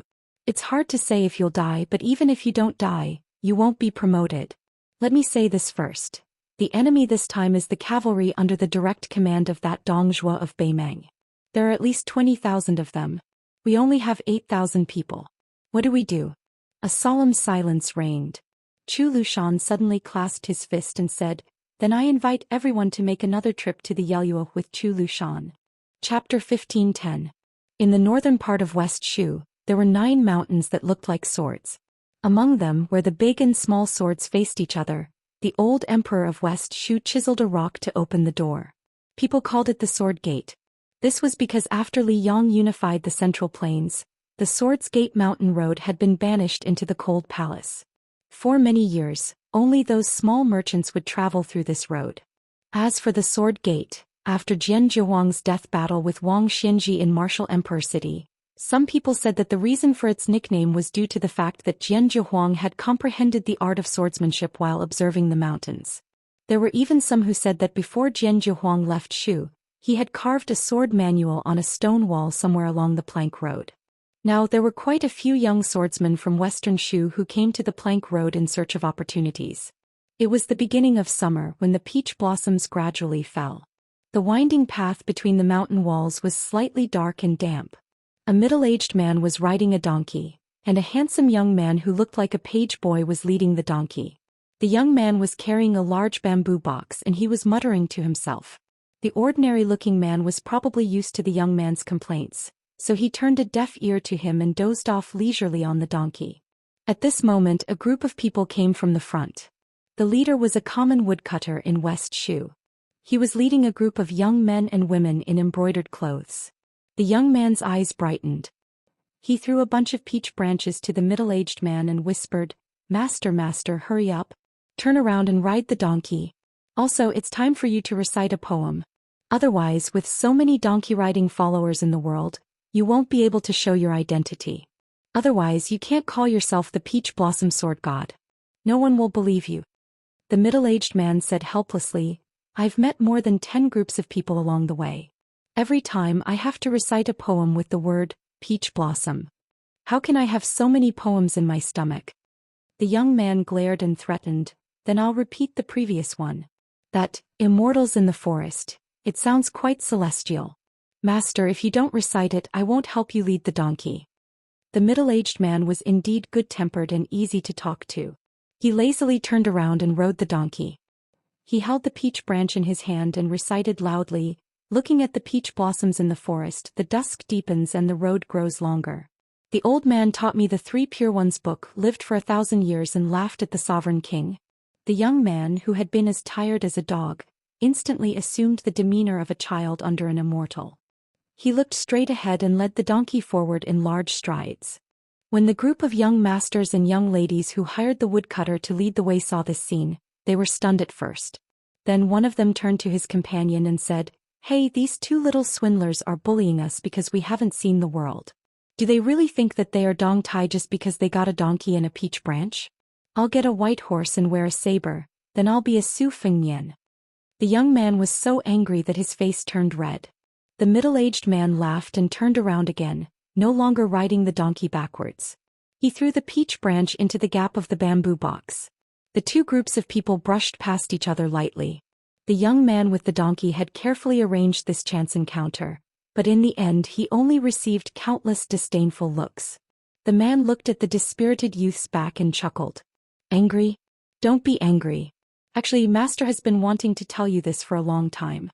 In Jianghu, it's all about a real person not revealing his true self." The young man snorted coldly. Obviously he was still angry. The middle-aged man comforted him. "All right, Master will definitely bring you to see the great scenery of Shu this time." The young man was silent. The man could only smile. "Why don't Master ride the sword and let those people broaden their horizons?" The young man sighed. "Forget it. Those guys have eyes but can't see. Anyway, they are the ones who are at a disadvantage." The young man had his own worries. "Master, it's not that I want to criticize you. Among the 4 grandmasters in Jianghu, Chao Chongqing admires you. Later you fought with Tuoba Bodhisattva so fiercely that even Su Fengnian's flying sword was given by you. But now, everyone is talking about how Chao Chongqing defeated that useless monk and how domineering Su Fengnian was when he fought with Tuoba Bodhisattva for thousands of miles in the western region. No one said anything good about you. I'm worried." The man joked. "Then why do you always practice swordsmanship when I teach you swordsmanship?" The young man sighed heavily like an old man. "I know my own limitations. I don't have the foundation nor the talent. I can't be a disciple, so I can only hope that master will be more successful. The man laughed angrily. You're really open-minded. The young man suddenly turned his head and asked, Master, why did you take me in as your disciple back then? Look at Wang Xinji, Linya and the others. They are all top-notch martial arts grandmasters. So let me tell you, don't expect me to help you make a name for yourself in Jianghu.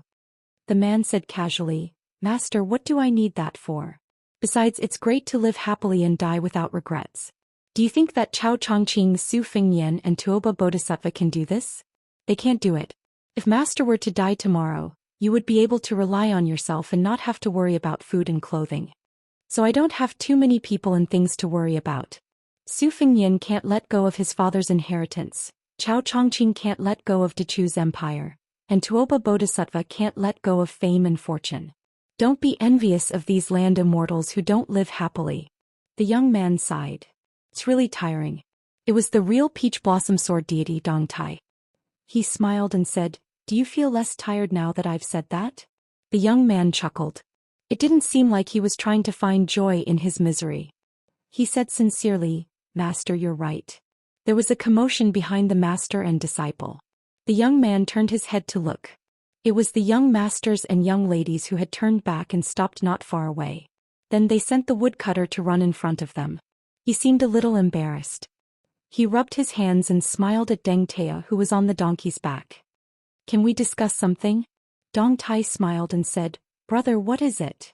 The woodcutter lowered his voice and said, Brother, I'm sorry. Those rich kids said that they want to buy a donkey from you. I can't afford to offend them, so I have no choice but to run this errand. Brother, if you're willing to sell it, I think you can raise the price and ask for 20 or 30 taels. I think they won't care about the difference. Before Dong Tai could say anything, the young man was already furious. He didn't vent his anger on the woodcutter. Instead, he turned to the group of rich kids and shouted, Our donkey is not for sale. We won't sell it even if they give us 10,000 taels. Dong Tai, who had turned the donkey around, touched his chin and said softly, If it's gold, we'll sell it. The young man, who wanted to see the world in chaos, added, Count yourselves lucky. Master said that we'll sell it for 10,000 taels of gold. The woodcutter shook his head. These two people really didn't know the dangers of the world. They were in the wilderness. If that group of angry young people had bad intentions, would he have to report them to the authorities after he went down the mountain? Along the way, this group of men and women were all very arrogant.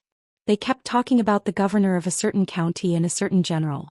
They didn't seem to be from an ordinary family. Just as the woodcutter was begging for peace, the 7 or 8 people had already walked over aggressively. One of them was a young man with a strong body and a sword hanging from his waist. He pointed at Dong Tai and sneered, Old man, don't be so shameless. This young master is magnanimous. I'll give you one last chance. This donkey, I'll buy it for 50 taels of silver. It's not that I can't pay a higher price. This young master once spent 4,000 taels of gold in a month. However, I've always had a principle in life. Even if I'm a sucker, I still have a bottom line. The young man suppressed the anger in his chest and said, Master, how can you tolerate this? In short, I don't want to tolerate this anymore. I want to make a move. I won't be able to deal with a grandmaster, but I'm more than enough to deal with these guys. Dong Tai glanced at a beautiful young woman in the group and then looked at his disciple. The latter swallowed his saliva guiltily. Chapter 15:11. At that time, Dong Tai had just left the Wu family's sword tomb and was not yet the peach blossom sword god. He was a nobody in Jianghu and had no interest in showing off his swordsmanship to others. He tolerated as much as he could. In the early years, it was this foolish disciple who had been beaten up by others when he saw injustice on the road. Perhaps this was his innate chivalrous heart. It was something that Dong Tai did not have. To Dong Tai, everything in the world except for the sword in his heart had nothing to do with him. Later, one day, after listening to a storyteller's Jianghu romance in a restaurant and commenting on the sects and masters in Jianghu, his disciple suddenly said that he wanted to learn martial arts. Dong Tai laughed and asked him what would happen if he learned martial arts. He said that he had not thought about it and would think about other things after he learned it. At that time, Dong Tai was happy to get rid of this burden, so he secretly helped him enter a small sect. When the child, who was thought to have a good foundation, became a direct disciple of the small sect, it did not take long for him to lose his drive to become a master. Practicing martial arts was normal, but because he was a direct disciple he could get 1 tael of silver every month, so he became a little money grubber. Dong Tai, who was worried about him, had no choice but to show up. The excited child saw Dong Tai at the gate and said that he wanted to treat him to a good meal. Then he ran back to the sect and took the bag of silver he had saved up. It turned out that the child had bought a saber for Dong Tai and the sect. Because the child had traveled with Dong Tai in the past, he had occasionally heard Dong Tai snort disdainfully at the swordsman of the world. He thought that his savior, who could not afford a weapon, should not like being a swordsman but rather a saber wielder. From then on, Dong Tai took in his one and only disciple. As for the saber, he exchanged it for a donkey. When Dong Tai went to Martial Emperor City of the Eastern Sea to fight with Wang Xianji, it was a time when peach blossoms were blooming. His disciple was very attentive, at least much more attentive than Dong Tai, who had gone empty-handed. He earnestly advised his master not to fight with someone empty-handed, as it would be too disadvantageous. In the end, he could not persuade his master, who was unwilling to use a sword. The child could only point angrily at a peach tree, saying that his master should at least use a peach branch as a sword. After that, there was a peach blossom sword deity who rode a donkey in the Jianghu. Ever since Dong Tai became famous, this disciple would still complain about his master not being able to win against Wang Xianji. He complained that Wang Xianji had an advantage in age, and that it was an unfair victory. He complained that Dong Tai gave that box of 12 flying swords to Su Fingyan, but he did not complain about his master not thinking about his disciple first when he had something good. Instead, he complained that his master never showed that box of flying swords in front of him, and treated him as an outsider. Because of this, he even had a cold war with Dong Tai for half a month.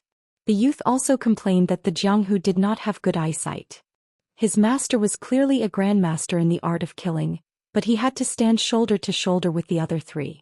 Amidst these trivial complaints, Dong Tai felt that his ears were about to grow calluses. Then suddenly one day he realized that this seemingly young disciple of his had really grown up.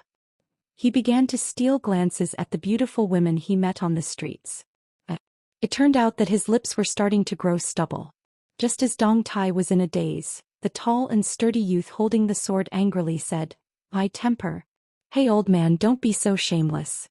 Luckily, I'm not an unscrupulous disciple who uses his power to bully others. Otherwise you would have already been beaten to the ground. Hurry up, 50 taels of silver and the donkey is mine. You and that brat can take the money and scram. It's enough for you two poor bastards to go to the best restaurant in the Shu lands to eat and drink." Dong Tai flipped off the donkey and patted the back of the donkey. He looked at his disciple, who was much less impulsive than when he was young. Back then he knew that he couldn't win, but he still wanted to get beaten up. Now he was Dong Tai's disciple. Even if he couldn't exchange blows with a level 1 master, he would have no problem withstanding 20 to 30 blows from a level 2 master. However, he was becoming more and more disinterested in small fights. Dong Tai did not pay attention to the disciple, who was actually not too bad. He walked in front of his disciple and rubbed his head. He smiled lazily and said, "Disciple, although you don't have much potential, I am very happy to have a disciple like you." The youth felt his hair stand on end and said, "Master, what's wrong with you? You can't be sick, right?" Dong Tai smiled and said, "I'm just happy." In the crowd, a young man who drank too much waved his fan. He didn't put the donkey-riding middle-aged uncle in his eyes at all. However, that little bastard's eyes were too evil. Just now he actually dared to secretly look at the girl he liked. Did he think that he didn't notice? The only daughter of the Western Shu Izhou Deputy General, was she someone that a donkey-riding young man could covet? He skillfully closed his fan and smiled at the youth. 50 taels of silver is not a small amount. If you want to go to the Jianghu, you can buy a good weapon. If you want to go to the imperial examinations, you can even buy a lot of books. Dong Tai heard these words that were like needles hidden in cotton floss and laughed it off. His disciple rolled his eyes and said to Dong Tai, "Master, let's go." "Ignore them." Dong Tai nodded and said, "Give me the bamboo box." The youth frowned and said, "Don't. Although I'm afraid of being tired, I'm more afraid of our donkey being tired." "Master, you're carrying it." In the end, it's still the donkey carrying it. It's not young anymore. Dong Tai glared at him and said, "Give it to me if I want you to." The youth reluctantly took off the bamboo box and handed it to Dong Tai. He couldn't help but mumble again. Large and small swords faced off against each other. Between the mountains there was a strong wind. Occasionally birds would fly past. Dong Tai rarely carried the box himself. He then smiled at his disciple and said, "You go down the mountain first." In the next moment Dong Tai made a strange movement. He took out the peach branch from the bamboo box and threw it high up. Just when everyone was confused, someone with sharp eyes suddenly realized that after the peach branch was thrown, it actually stopped in the air. Just when the youth was at a loss, Dong Tai lightly pushed his shoulder and shouted, "Raise the sword with Qi mountain stepping technique." After the youth who was pushed out of the cliff by his master heard this, even though he was high up in the air, he still subconsciously made the sword stepping technique. The youth just happened to step on the peach branch. This scene was like an immortal riding a sword. After a brief moment of panic, the young man who had never eaten pork but had at least seen pigs run, suddenly laughed heartily and shouted, "Let's go down the mountain." The youth rode the wind and went down the mountain. His laughter echoed in the cliffs for a long time. How many Jianghu youths in the world dreamed of roaming Jianghu with a sword? How many people could be like the youth who was leading the donkey flying around Jianghu like an immortal riding the wind? Dong Tai rode the donkey again and joked with the stunned youths, 50 taels of silver is really not enough to buy this donkey." Finally, Dong Tai glanced at the young lady that his disciple liked and said with a smile, "Little girl, remember that youth." He nagged Wang Xinji about the martial emperor city, drank wine with Cao Chongqing at the same table, pointed at Guangling Crown Prince Zhao Yuang and cursed. Of course, the most important thing is that this guy gave me the nickname of Peach Blossom Sword God. Isn't he awesome? The young lady was so shocked that she couldn't speak. The old donkey's hoofs tapped on the ground leisurely and went further and further away. The Peach Blossom Sword God on the donkey's back suddenly felt regretful. Tuoba Bodhisattva had already fought 3 of the 4 grandmasters. He couldn't fight Cao Chongqing anymore. Then Dong Tai didn't know if he would have a chance to fight with Su Ke in this lifetime. Kid, don't die. If you die under the hooves of the Beimang barbarians, won't you feel ashamed? Martial Emperor City's status in Jianghu plummeted after old weirdo Wang died in Bailiang, especially after Yu Groom and the others left the East Sea one after another. This holy land of Jianghu in the past went through a long period of unrest. There were many independent forces in the city. Especially without the restraint of the prohibition of martial arts, the fights between the experts were so frequent that it was difficult to find a higher place to fight. The fights between the sects were even more numerous. It was said that some busybodies calculated that there were as many as 60 sects that rose and fell within half a year. Of course, many of the so-called sects were just small kittens and puppies. All this chaos only began to stabilize after the young man surnamed Jiang had been fighting for half a year on the city wall. As for the young man's identity, there were many speculations. Some said that Jiang Fuding was Wang Xinji's real disciple in closed-door training. Some said that he was a banished immortal like Qi Xianju who had great luck and was the ultimate counter to the king of Bailiang in this generation. Jiang Fuding, who was a loner in Martial Emperor City, didn't pay attention to the affairs of the world. He just fought for the city wall day after day. The handsome young man who used to challenge the king of Bailiang with a pawn entering cold on his waist had become as tanned as a fisherman's. Ever since Linya, the Grand Master of Fist Techniques, left Martial Emperor City, Jiang Fuding stopped drinking. In fact, it wasn't like a turtle dove occupying a magpie's nest. Wang Xinji's residence had become ownerless. Jiang Fuding used his fists to monopolize old weirdo Wang's former residence. Those who didn't accept it or didn't have eyes had their bodies smashed by him. That night, the bright moon shone over the sea. Chapter 15:12. Using the moonlight, Jiang Fuding sat cross-legged at the top of the city wall with a pot of wine, drinking slowly. This young man with a hidden identity had once been young and arrogant. In such a large Great Peace city among his peers, he despised the 2 sons of General Gu Jiantang for being too rigid. He despised the 4th imperial son for his reputation but lack of ambition. He despised the 1st imperial son Zhao Wu for being vulgar. He despised the children of the officials for being useless. In the end, he only got along well with the illegitimate son of the previous emperor, Zhao Kai.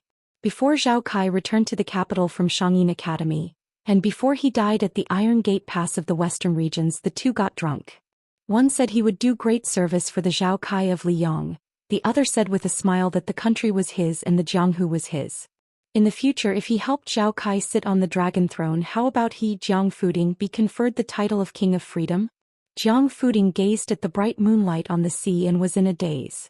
In terms of status and family background, Zhao Kai was the son of the emperor and the disciple of Yang Taisui. He, Jiang Fuding, was not weak. He was the son of the imperial tutor of Li Yang. While he had completely concealed his identity and did not have the surname Yuan with that man in order to deal with the endless assassinations, which of the people at the top of Great Peace City dared to underestimate him? The youngest son of the former Minister of Revenue Wang Xiongui, the current leader of the 4 young masters of Jing, had a conflict with him in his early years.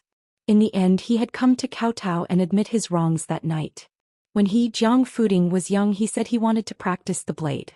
That man who spoke ambiguously asked for Gu Jiantang's blade manual for him. At the time, Gu Jiantang, who was still the Minister of War at the time, even taught him the Thunder Heart. That man even took out the soldier of crossing the river from the inner treasury. In those decades, no less than 20 martial grandmasters had taught him moves. Among them was Lu Hao of the Great Celestial Phenomenon realm of Great Celestial Phenomenon. Since this was the case, how could he, Jiang Fuding, lose to that Su? Jiang Fuding threw the wine pot into the sea and shouted, "How can I accept this? How can I admit defeat?" Jiang Fuding gasped for breath and took out a book from his bosom, as if he wanted to throw it away like the wine jug. However, he raised his arm and in the end did not throw it away. This book was his father's real legacy. The man whose real name was not known was once the well-deserved emperor's preceptor of Liang, the most intelligent strategist of the Liang dynasty. His opponents were Sun Ping, Huang Longshi, Su Shao, Zhao Bing, the Prince of Yanqi, and the Spring of Eternal Hui led by Zhang Julu. Jiang Fuding muttered, "Father, you have never lost, so how can I compare to you?" Jiang Fuding slowly retracted his hand as he looked at the yellowed book with a stupefied expression. The title of the book was written in meticulous script.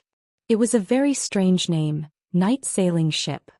Jiang Fuding knew the reason because that man once mentioned that among all the knowledge in the world, night sailing was the most difficult to deal with. At the beginning of the book, there was an absurd story about people from the 3 sects of Confucianism, Buddhism and Taoism. The 4 of them were sailing on the sea together with an old boatman. The Confucians said that the study of saving the people was awe-inspiring and righteous. The Taoists said that the method of immortality was incomparably mysterious. The monk said that the profound Buddhism was like a fairy scattering flowers. The more the boatman listened, the more frightened he became. He was so scared that he almost threw away the bamboo wormwood in his hand. Later, the more he listened, the more sleepy he became. In the end, he accidentally threw away the bamboo wormwood, causing the 4 of them to be unable to return to the shore. This book was personally given to Jiang Fuding by Yuan Binshi when he brought Song Kelly out of the capital to travel north and south of the Great Jiang. He only said that the stories in the book were merely hearsay stories from the countryside. They were like scribbles, hardly worthy of being refined. It was purely the work of an old teacher who was bored to death. Other than flipping a few pages for his son to read, there was no other use for it. There were more than 200,000 words in this book, so every page was densely packed. Jiang Fuding could totally imagine the scene without any grandeur. A slightly reclusive old man was on duty in the Hamlin Academy under the identity of Yuan Pu. He had a bottle of cheap and good wine, a plate of fragrant peanuts, and a purple brush that was as sharp as a knife. He sat alone and drank. His strokes were very slow and his strokes were very small. Every time he wrote something he was satisfied with, he would take a sip of the wine. Jiang Fuding carefully put the book back into his arms and lay back. He looked at the bright moon above his head. "When I was young, you told me that heaven and earth gave birth to me as a man. If I win, I'll be a hero. If I lose, I'll be a hero. If I die, I'll be a ghost." Jiang Fuding closed his eyes and said bitterly, "But when you saw me for the last time, you said that it was enough for me to live well." After a long silence, the most reclusive young man in the martial emperor city fell into a deep sleep. Bathed in the morning light, Jiang Fuding finally opened his eyes and sat up. He said softly, "I've made up my mind. The world can forget 100 or 1,000 Jiang Fuding, but they can't forget Yuan Binshi." Jiang Fuding stood up again and murmured with tears in his eyes, "Father, I'll settle the score with Zhao Zhuan and Li Yang for you. I'll help Zhao Zhu sit on the dragon throne. I miss you very much. Su, if you're lucky enough to survive, we'll meet in the imperial court." Right at this moment, A little boy carrying a small bamboo basket ran up the city wall. His clothes might be shabby, but he was rather neat and tidy. When he didn't speak, his clean little face had a solemn expression that other children of the same age didn't have. When the little boy saw that familiar slender figure, he steadied his breathing and recuperated before shouting, "Jiang Fuding." It was said that Wang Xinji's disciples Yu Groom and Linya loved to go to that little place for breakfast. A 7 or 8-year-old child's horizons were naturally higher. The child had a skinny dog and would walk the dog around the city when he had nothing to do. It was as though he was a general patrolling his territory. After Jiang Fuding arrived at the martial emperor city, there was no one to help him take care of his life. Especially after Linya left the Eastern Sea, she was very particular about everything. Therefore, she would casually settle her breakfast at that bun shop. Every time she would spend 20 copper coins to buy a small basket of thin and juicy buns. As time passed, she became familiar with the little boy who collected the money. She would occasionally tease this little boy who was very rigid in everything he did and said. Jiang Fuding was also puzzled. How did such an easygoing couple raise such a strange child who was filled with the aura of an old scholar? The child who followed this old man and Linya with the surname Go passed the basket of buns to Jiang Fuding and said seriously, 20 copper coins. Put it down first. If you forget, I will remind you. Jiang Fuding said helplessly, Go don't care. It's only 20 copper coins. I won't forget you. The little boy stared and said, My surname is Go and my name is Yufeng. I took it from the saints' scriptures. When one's parents are around, one should not travel far. There must be a method to travel. Jiang Fuding, who had been quiet in the Eastern Sea for a long time, only showed some of the demeanor of the capital city's top-notch clan when he met this interesting child. He smiled and said, You don't even know who your parents are. Why do you need to have a method? In my opinion, that green-clothed girl who grew up with you, the nickname she gave you is more suitable. Go don't care, it's easier to call you that. The child put on a stern face and said, Don't say indecent things. Jiang Fuding laughed and said, What does a little kid know about etiquette? Back then, the scholar who told me about etiquette was Duke Yanxing of the Zhang family. The child frowned. I don't know if that teacher is learned or not, but I know that his students did not learn well. Jiang Fuding, who was being teased and lectured by a child, was not angry. He sat on the city wall and opened the slightly cool bamboo basket. He gently picked up a small and exquisite bun with 2 fingers and threw it into his mouth. His mouth was full of fragrance and endless aftertaste. In the past, in Great Peace City, he had eaten so many delicacies that were called the best in the world that he could not remember the taste. Now it was these small meat buns that were only 2 copper coins each.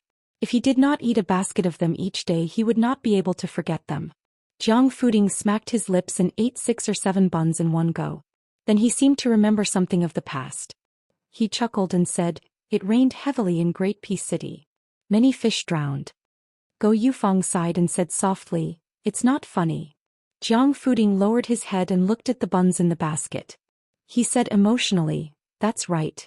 People eat dirt once and dirt eats people once. The child did not say anything. After all, he was so young and should not have such feelings. Jiang Fuding suddenly turned his head and looked at the child standing beside him. He smiled and said, After 2nd grade master, entering the Vajra realm depends on perseverance. Finger Xian depends on talent and comprehension. If you want to have the phenomenon of heaven and earth, you have to rely on your innate talent.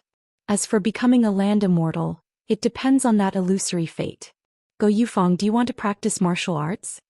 The child shook his head without hesitation and said, No.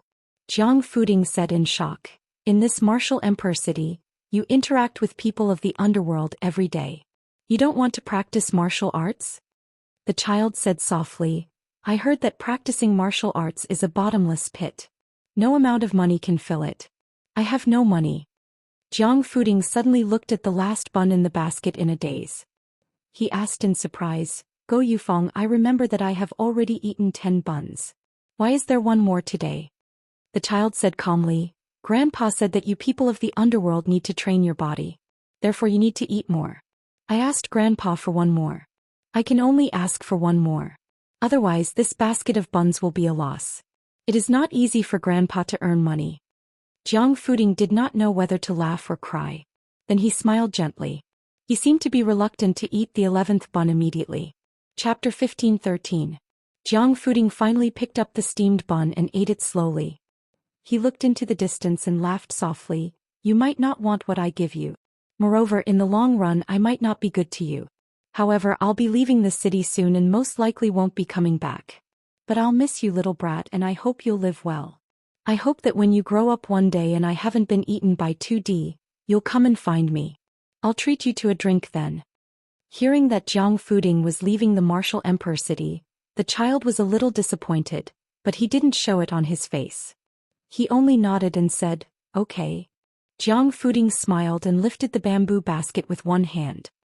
He looked at the vast sea with rising tides and laughed loudly. Don't you see the 3 mountains and 5 peaks in the sky?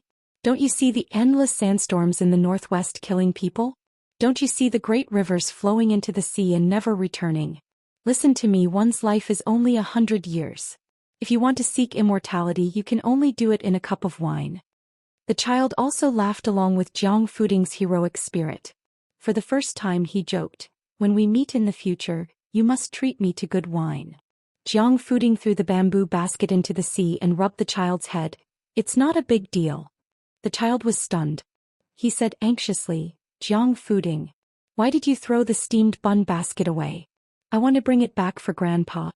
Jiang Fuding was stunned and speechless. He was in the wrong.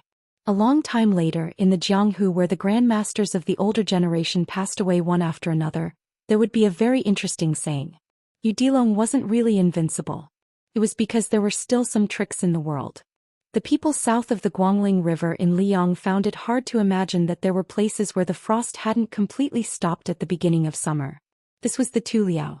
There were black mountains and white rivers here. Perhaps the first snow of the Liang dynasty would fall here, and it would also be the last snow. The winter snowstorm here was known as the Great Smoke Bubble, blotting out the sky and the sun. During the cold winter of last year, 2 people were escorted by Qi Jiajia from the north of Jingji into Liao and Liao. The reason why the number 1 swordsman in the capital was naturally because Groom Yu was a martial arts master that many forces were secretly trying to rope in. After Groom Yu declined the emperor's invitation to stay, Emperor Zhao Xuan asked Qi Jiajia to escort him all the way to dispel the covetous thoughts of the other forces. As the first disciple of Wang Xianji, being on good terms with Groom Yu was almost equivalent to accepting the mantle of the martial emperor city. Lu Huang, Lu Bonk, Linya, and the other 3, even if they couldn't be of use to themselves, they could at least establish a good relationship with these top masters who were of the same breath and branch. Therefore, Qi Jiajia passed a message to the emperor at the border, telling Groom Yu that no matter when he returned to Great Peace City, His Majesty would treat him as a friend. On the banks of a river called the Songnan River in Jinzhou of Liaodong, there was a small village along the river. There were about 100 families and most of the young adults in the village were hunters. It was said that the ancestors of a certain family once caught 2 gerfalcons in their lifetime and sent them as tributes to the governor's office that Liang had set up in Liao and Liao at that time. The family's heirloom, a well-made hard bow, was an additional gift from the governor's office in addition to the reward. There were 2 distinguished guests staying in the village. At the end of last winter, a group of hunters encountered a black bear that didn't enter hibernation for some reason. It was their benefactor who chased away the giant bear. After that, the young adults in the village liked to learn from the young man, and the children in the village also liked to play with the girl who liked to wear green. When summer came, the girl in green, who could finally take off her heavy fur coat, was very happy. Moreover, she had frostbite that winter, but she didn't feel that it was difficult to bear. Xiao Yu, on the other hand, always felt guilty. In fact, she didn't like Liao and Liao at first because when they first arrived here, it was the height of the snowstorm. The terrible weather of the big fireworks was like a show of strength to her and Xiao Yu. Until they stopped in this village, she was led by her new friends to fish in the frozen river, or to sit on a wooden board and slide on the ice. Every day she could have a snowball fight with more than 10 people of the same age, which made her feel new and happy. Therefore, when Xiao Yu said that he wanted to go to Liao Bay, she was not willing, and then Xiao Yu didn't urge her anymore. Over time, she and Xiao Yu began to look like natives of Liaodong. Xiao Yu carried a bow and arrows, went hunting with the adults in the village, and began to raise young eagles under the guidance of the old hunters. She no longer wondered why the windows here were papered outside, why every house had big and small jars of pickles, and why the adults would say that if the children didn't listen to them, they would be hung in the basket. Today Xiao Yu was helping a family in the village cut a plant that was more than 5 feet tall, which the locals called Lamus chinensis, to build a house. Of course it was not the grass that sheep ate. Its stem was hollow, similar to the bamboo in her hometown. She quietly squatted by the side watching Xiao Yu cut the stem with a knife, thinking that he was quite handsome. She remembered that the day before Grandpa Gao left Wulin City, he had a private chat with her. He talked about a lot of people but she couldn't remember most of them. Only when he talked about Xiao Yu did she pay special attention, so she remembered clearly. Grandpa Gao said that among the swordsmen in the world some had the best luck and some had the best innate talent, but Xiao Yu's talent for swordsmanship was the best. She squatted on the ground. Thinking of Grandpa Gao, she suddenly felt sad. She actually knew that his surname was Wang, but he was so tall. She liked to call him Grandpa Gao and he was never unhappy. Then she thought of another person. Before that person died, he called out to her, "Green robe." Xiao Yu said that person was very amazing and that Grandpa Gao admired him for most of his life. She suddenly asked, "Xiao Yu, Grandpa Gao asked you to find that person so you can accept him as a disciple on behalf of your master. But how do we find him?" Yu Groom turned his head and smiled. "We can always find him." She said, "Oh, I'm going to play." Then she got up and ran away. Yu Groom smiled knowingly, just like this little girl's brother. He was always afraid that she would find the trip to Liaodong boring, but now it seemed that he worried too much. The only trouble was that this little girl had learned a lot of local sayings from the local children, such as "you're stupid," "scram," and "stay away." Just thinking about it made Yu Groom break out in a cold sweat. As for the little brother who was still in some unknown corner, in a sense he was equivalent to his master's closed-door disciple. Yu Groom was not in a hurry at the moment. He firmly believed that they would naturally meet when the time came. This was a strange intuition. Yu Groom waited patiently. In the 500 years of Jianghu, there was only one Wang Xianji and one Li Chungang. In the evening, Yu Groom helped the villagers with their work. When he returned to the house, the owner of the house had already prepared dinner. Yu Groom did not know where the little girl was playing, so he could only imitate the villagers and shout. Soon a response came from the riverside. She quickly ran back, lifted her skirt and lightly stepped over the threshold. She saw Xiao Yu and the family already sitting on the brick bed.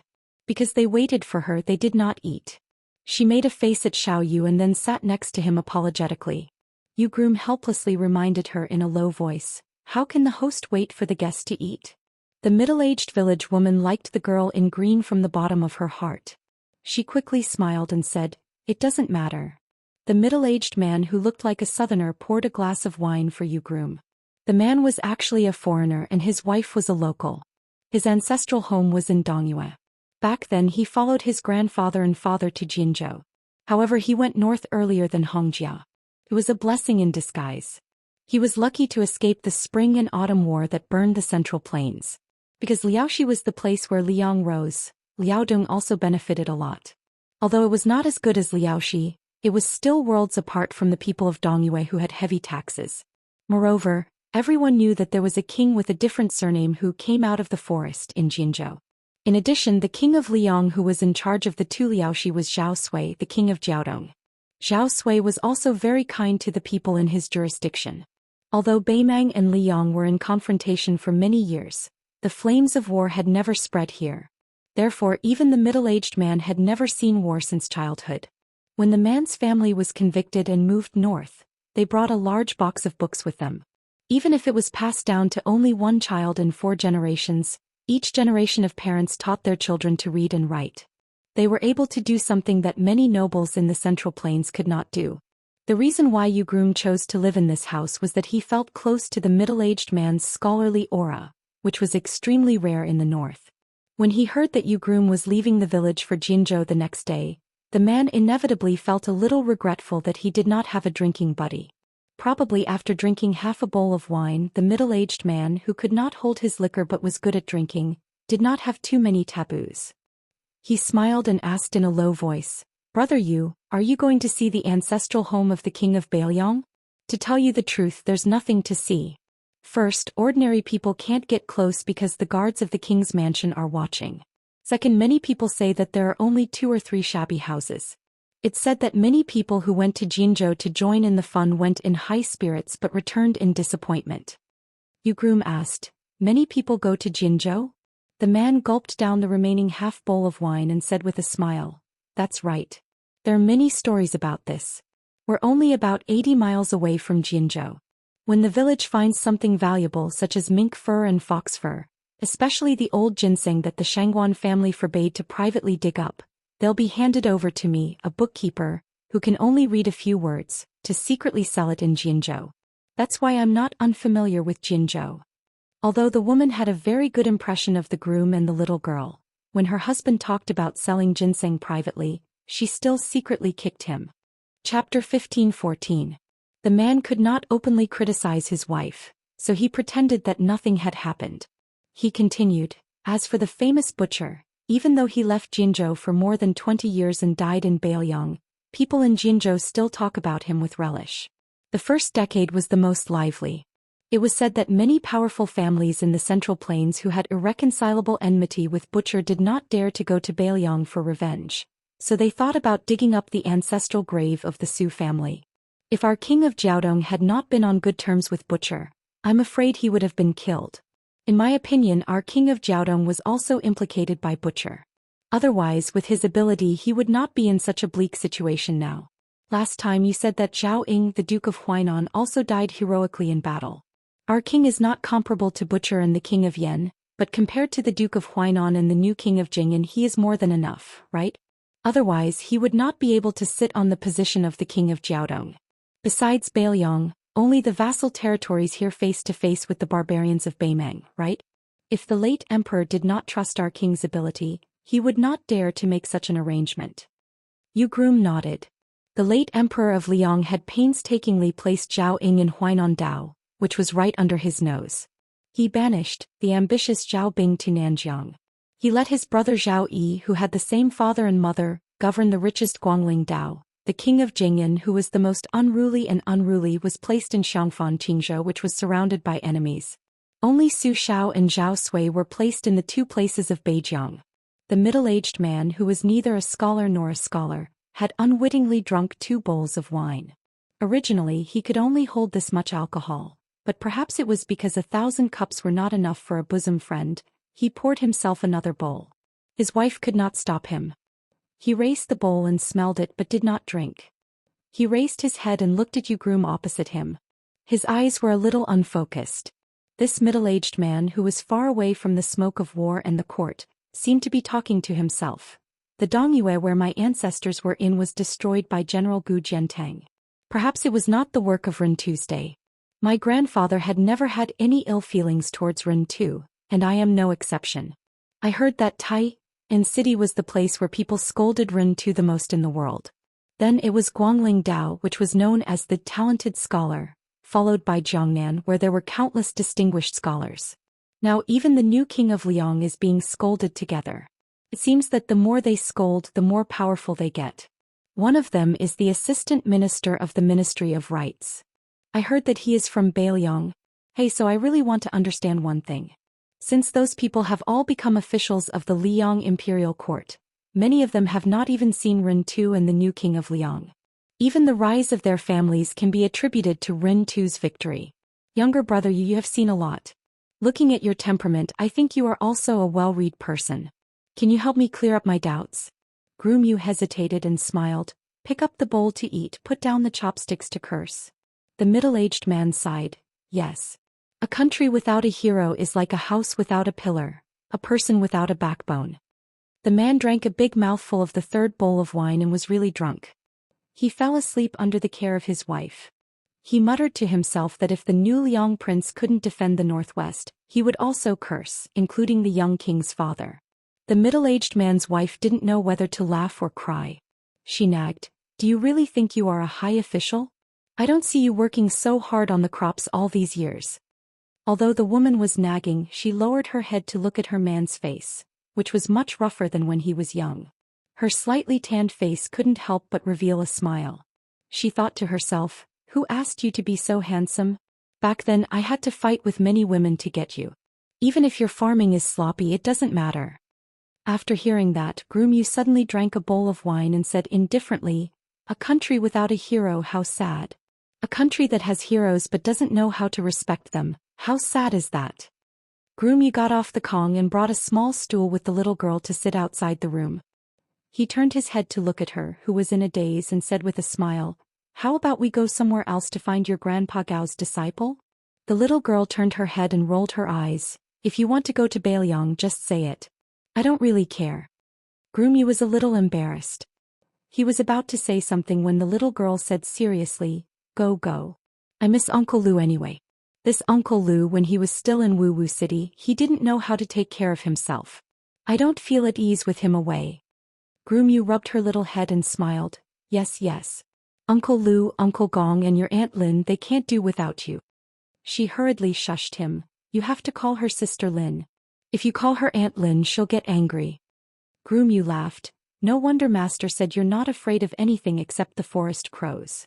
The little girl suddenly sighed and said earnestly to Groom Xiao Yu, let's make a deal first. When we reach Bailiang, let's not fight and talk nicely, okay? Groom pretended to be surprised. Who said we shouldn't quarrel if we can use our fists? The little girl raised her chin and said fiercely, "I haven't said the second half of my sentence. When it's time to quarrel, we should discuss things properly. Those who use their fists aren't heroes."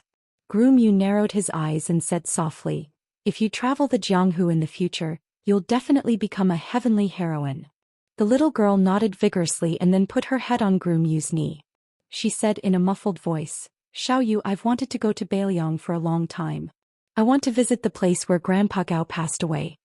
Groom nodded lightly and didn't say anything. The little girl raised her head slightly. There were still traces of tears, but there was a smile on her face. Xiao Yu, Bailiang is in the northwest. Then won't we be eating the northwest wind every day? Groom smiled. Yes, there are battlefields everywhere. We might have to eat a lot of sand. It was not easy to be an official in the capital.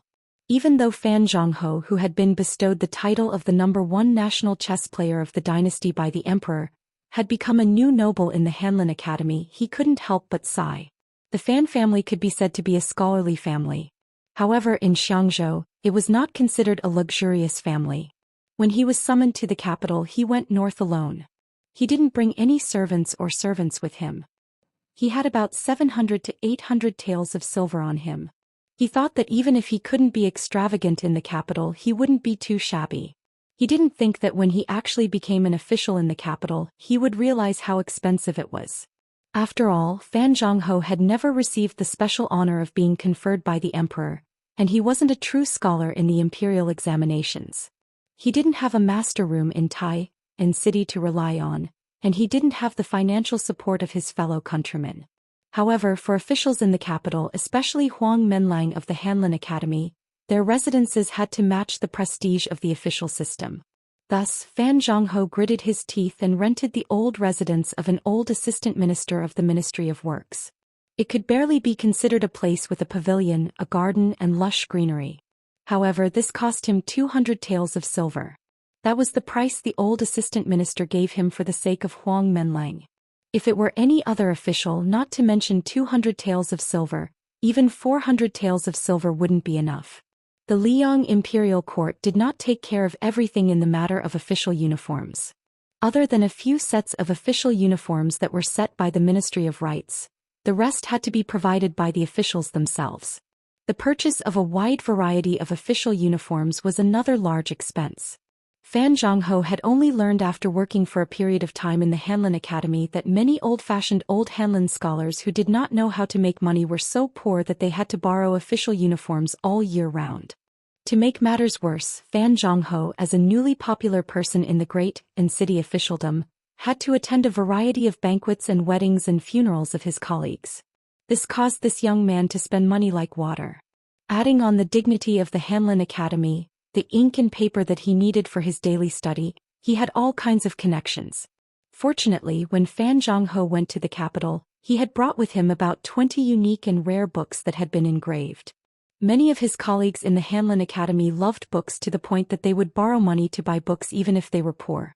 After receiving this gift, Fan Zhongho started to gain a foothold in the Hanlin Academy. He also promised many of the officials in the capital that he would buy the locally engraved and large books in his hometown that were relatively cheap. This gave Fan Zhongho a good impression. In reality, the purchase was just an excuse. He was giving away his treasures from the library at home. He believed that those old foxes who had cultivated for half their lives in the government knew this, but neither side said it out loud. Most of the officials from outside the capital lived in the southeast area of the city. The scenery here was not bad. Scholars from the south like Fan Zhongho all had to enter the capital through this area. Therefore those prominent officials from Liyang, even though they had been given positions in the court of the inner city, still had their own residences here. It was convenient for them to guide their descendants. Most of the recitation gatherings in Great and City were held here. From spring to summer it was close to the Mang seed. There was an old saying that spring fought for the sun and summer fought for the time. In the past it was always the Mang seed time. Large numbers of scholars and refined scholars would hold gatherings near the Xinran Pavilion. What was interesting was that some family was so large that they had specially set up 20 or so mu of rice fields that were not easily seen in the north for people to enjoy. In the summer every night there would be frogs croaking. This year's Xinran Pavilion gathering was especially interesting. It was unknown if those old officials had a tacit understanding. From Secretary of the Secretariat Qianglong to Tantanan of Minxiao Province, to Zhao Yiling and Yin Maochun who had risen in the eternal Hui Spring, none of them participated this year. But from Qin Wang, Yan Jieshi, Jin Lanting, Li Jifu, Gao Tingshu, Sun Yin, and the others, these young people with the greatest reputation in Great and City, almost none of them were absent. They all attended this Xinran Pavilion gathering. Fan Zhongho, who had risen in fame, was also present. This gathering of people did not strictly have an initiator. They just called their friends and brought them along. The Xinran Pavilion became unprecedentedly lively. Chapter 15:15. At that time, Fan Zhongho and the youth from the Imperial Astronomer had a discussion in front of the Emperor and Empress. In the end 6 people stayed until the end. Among them, Qin Wang and the Zhuangyuan Li Jifu had a good chat. The Imperial brother-in-law, Yan Qiji, chatted with Song Kelly, and he, Fan Zhongho, got along well with the crazy Sun Yin on chess. Interestingly, his experience in the bureaucracy of the capital followed this trend. Li Jifu was often an honored guest of the Qin Manor, and in the Hanlin Academy, Yan Qiji and the young phoenix of the Song family studied history together. It was said that they got along very well. Although Fan Zhongho and Sun Yin were not close friends, they would occasionally talk about the state of the world. Today Fan Zhongho met with Sun Yin and then went to the Xinran Pavilion together. In Great Peace City, many officials would laugh and say, "High officials ride thin horses and don't show off their wealth." But Sun Yin, who had been banished, was different. He openly bought a tall horse from Bailiang and rode this horse to and fro every court meeting and when he was on duty. It was very eye-catching. Today Fan Zhongho had the good fortune to ride a horse with the wind. He rode the same horse with Sun Yin. When they arrived near the Xinran Pavilion, where there were many carriages and tourists, Fan Zhongho flipped off the horse and couldn't help but rub his butt. Sun Yin, this guy really rode in Great Peace City. Fan Zhongho was going to suffer. When Sun Yin saw Fan Zhongho's sorry state, he gloated. They arrived at the Xinran Pavilion one after the other in an inconspicuous carriage. 2 men wearing simple but elegant green robes stepped out. Sun Yin saw that they were Qin Wang, the assistant of the left scattered cavalry, and Li Jifu, the Zhuangyuan scholar. He originally thought that, according to Sun Yin's noble nature, he would at most give them a sidelong glance and then ignore them. Unexpectedly, Sun Yin actually took the initiative to pull him forward. Li Jifu, who also saw the 2 of them, obviously did not expect Sun Yin to greet them. He could not conceal the incredulity in his eyes. On the other hand, Qin Xiaobao, who was the most successful official in the entire Liang dynasty, whose official career was comparable to that of Jin Soburo, did not show the slightest bit of surprise. He warmly smiled at them and said, "Brother Sun, Mr. Yuan, let me make it clear in advance that I still won't drink today. I can only use tea as a substitute for wine." Sun Yin coldly snorted and said, "So what if you drink tea? I'll drink wine. Let's each have a cup. I can still make the assistant go to the toilet 4, 5, 6, or 7 times." Qin Wang bitterly smiled and cupped his fists to beg for mercy. "Brother Sun, please don't bully a fellow countryman. I implore Brother Sun to point the spearhead at Jifu. Otherwise Mr. Yuetian is also fine."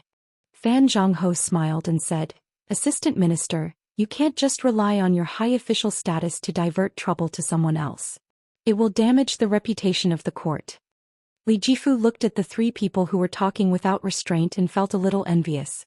Although he had many private gatherings with the assistant minister, who was both a relative of the emperor and an important official of the court, he had never really let loose. Every time he returned home from a gathering, he would even think carefully about whether there was something wrong with his words or if there was something wrong with his words or if he had been rude. It was no wonder that Li Jifu was worried about personal gains and losses. Everyone knew that Qin Xiaobao, who was the #1 official of the emperor, would soon have a place in the small court meeting. Moreover, compared to other officials in the capital, Li Jifu knew more reliable insider information.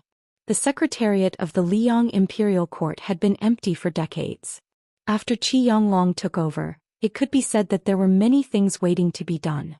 Chen Wang, who was the assistant minister of the left scattered cavalry in Minxiao province, although he was already a third-rank official, it was very likely that he would be transferred to the secretariat of the secretariat within a year or two and take up the position of assistant minister of the secretariat that no one had yet confirmed.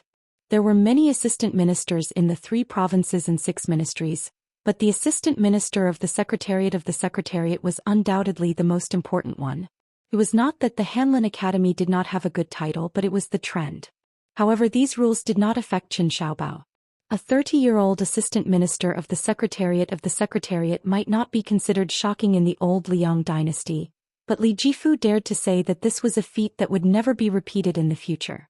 Zhao Yuling, Yin Maochun, Jean Lanting, all of them had their eyes fixed on the title of Grand Secretary. However, only Chen Wang was so absent-minded and leisurely strolling. Perhaps many people present at the time did not expect that this gathering at the Xinran Pavilion in the second year of the auspicious era would leave behind many popular and elegant stories in the history of the future. Dong Yuran, who was personally praised by Tantanon as the son of the Dong family has ghosts and gods, whose writing is like a spring breeze, wrote the famous poem Xinran Pavilion. Huang Quan, the young artist who had helped Tantanon make an exception for Qi Yonglong, was personally spread out on rice paper by the assistant minister of the Ministry of Rites, Jean Lanting. After getting drunk, he splashed ink and painted a painting that was hung in the imperial study that day, Drunken 8 Immortals. As for the poem that spread throughout the capital almost overnight, it was started by Sun Yin, followed by Jean Lanting, Yan Qiji, Song Kelly, Chen Wang, Fan Zhongho and Gao Tingshu, a total of 64 people. Together they wrote this world-shaking long poem. Of course, on this day, how could the Xinran Pavilion only be filled with handsome heroes and not beautiful women? The 3 most popular courtesans in the capital, each with their own merits, went up the stage one after another. They either danced or sang, especially the woman who had once been on the Rouge list, Li Baisher, who was known as the best in both voice and appearance. Her solo dance could be said to have shocked everyone. What was even more surprising was that after that day, there was no news of Li Baisher in Great Peace City. She disappeared so decisively as if she had never been in this world. Afterwards, based on the words she said at the banquet, people guessed that she had fallen in love with an unknown swordsman and wanderer. From then on they went off to roam the Jianghu together. There was no wind and rain, and the wind naturally dissipated. The people at the banquet didn't leave until late at night. Li Jifu was already drunk to the point of unconsciousness. Chen Wang, the highest-ranking official and the only one who did not drink, wanted to personally take Li Jifu away, but was urged to stay. He really couldn't leave and could only ask someone to take Li Jifu back. That person was the assistant minister of the Ministry of Rites, Jean Lanting. He personally helped Li Jifu back to the carriage with Gao Tingshu. Sun Yin also left late. He came with 2 people but left alone as if there was no one around.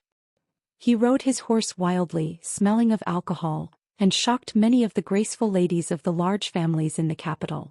Under the crowd's instigation, Fan Zhongho and Wu Zhongxian had another battle of who's first and who's last. Both sides played their best moves one after another. Although Wu Zhongxian lost the game, he didn't lose his momentum, which made the spectators exclaim in satisfaction. After this game, Wu Zhongxian vaguely established Fan Zhongho's second place in Liang's Go. Yan Qiji, Song Kelly, and that fellow villager nicknamed Kong Wuqi left together.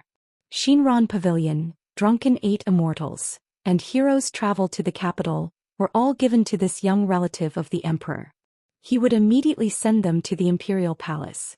Deep in the night the lights were still bright.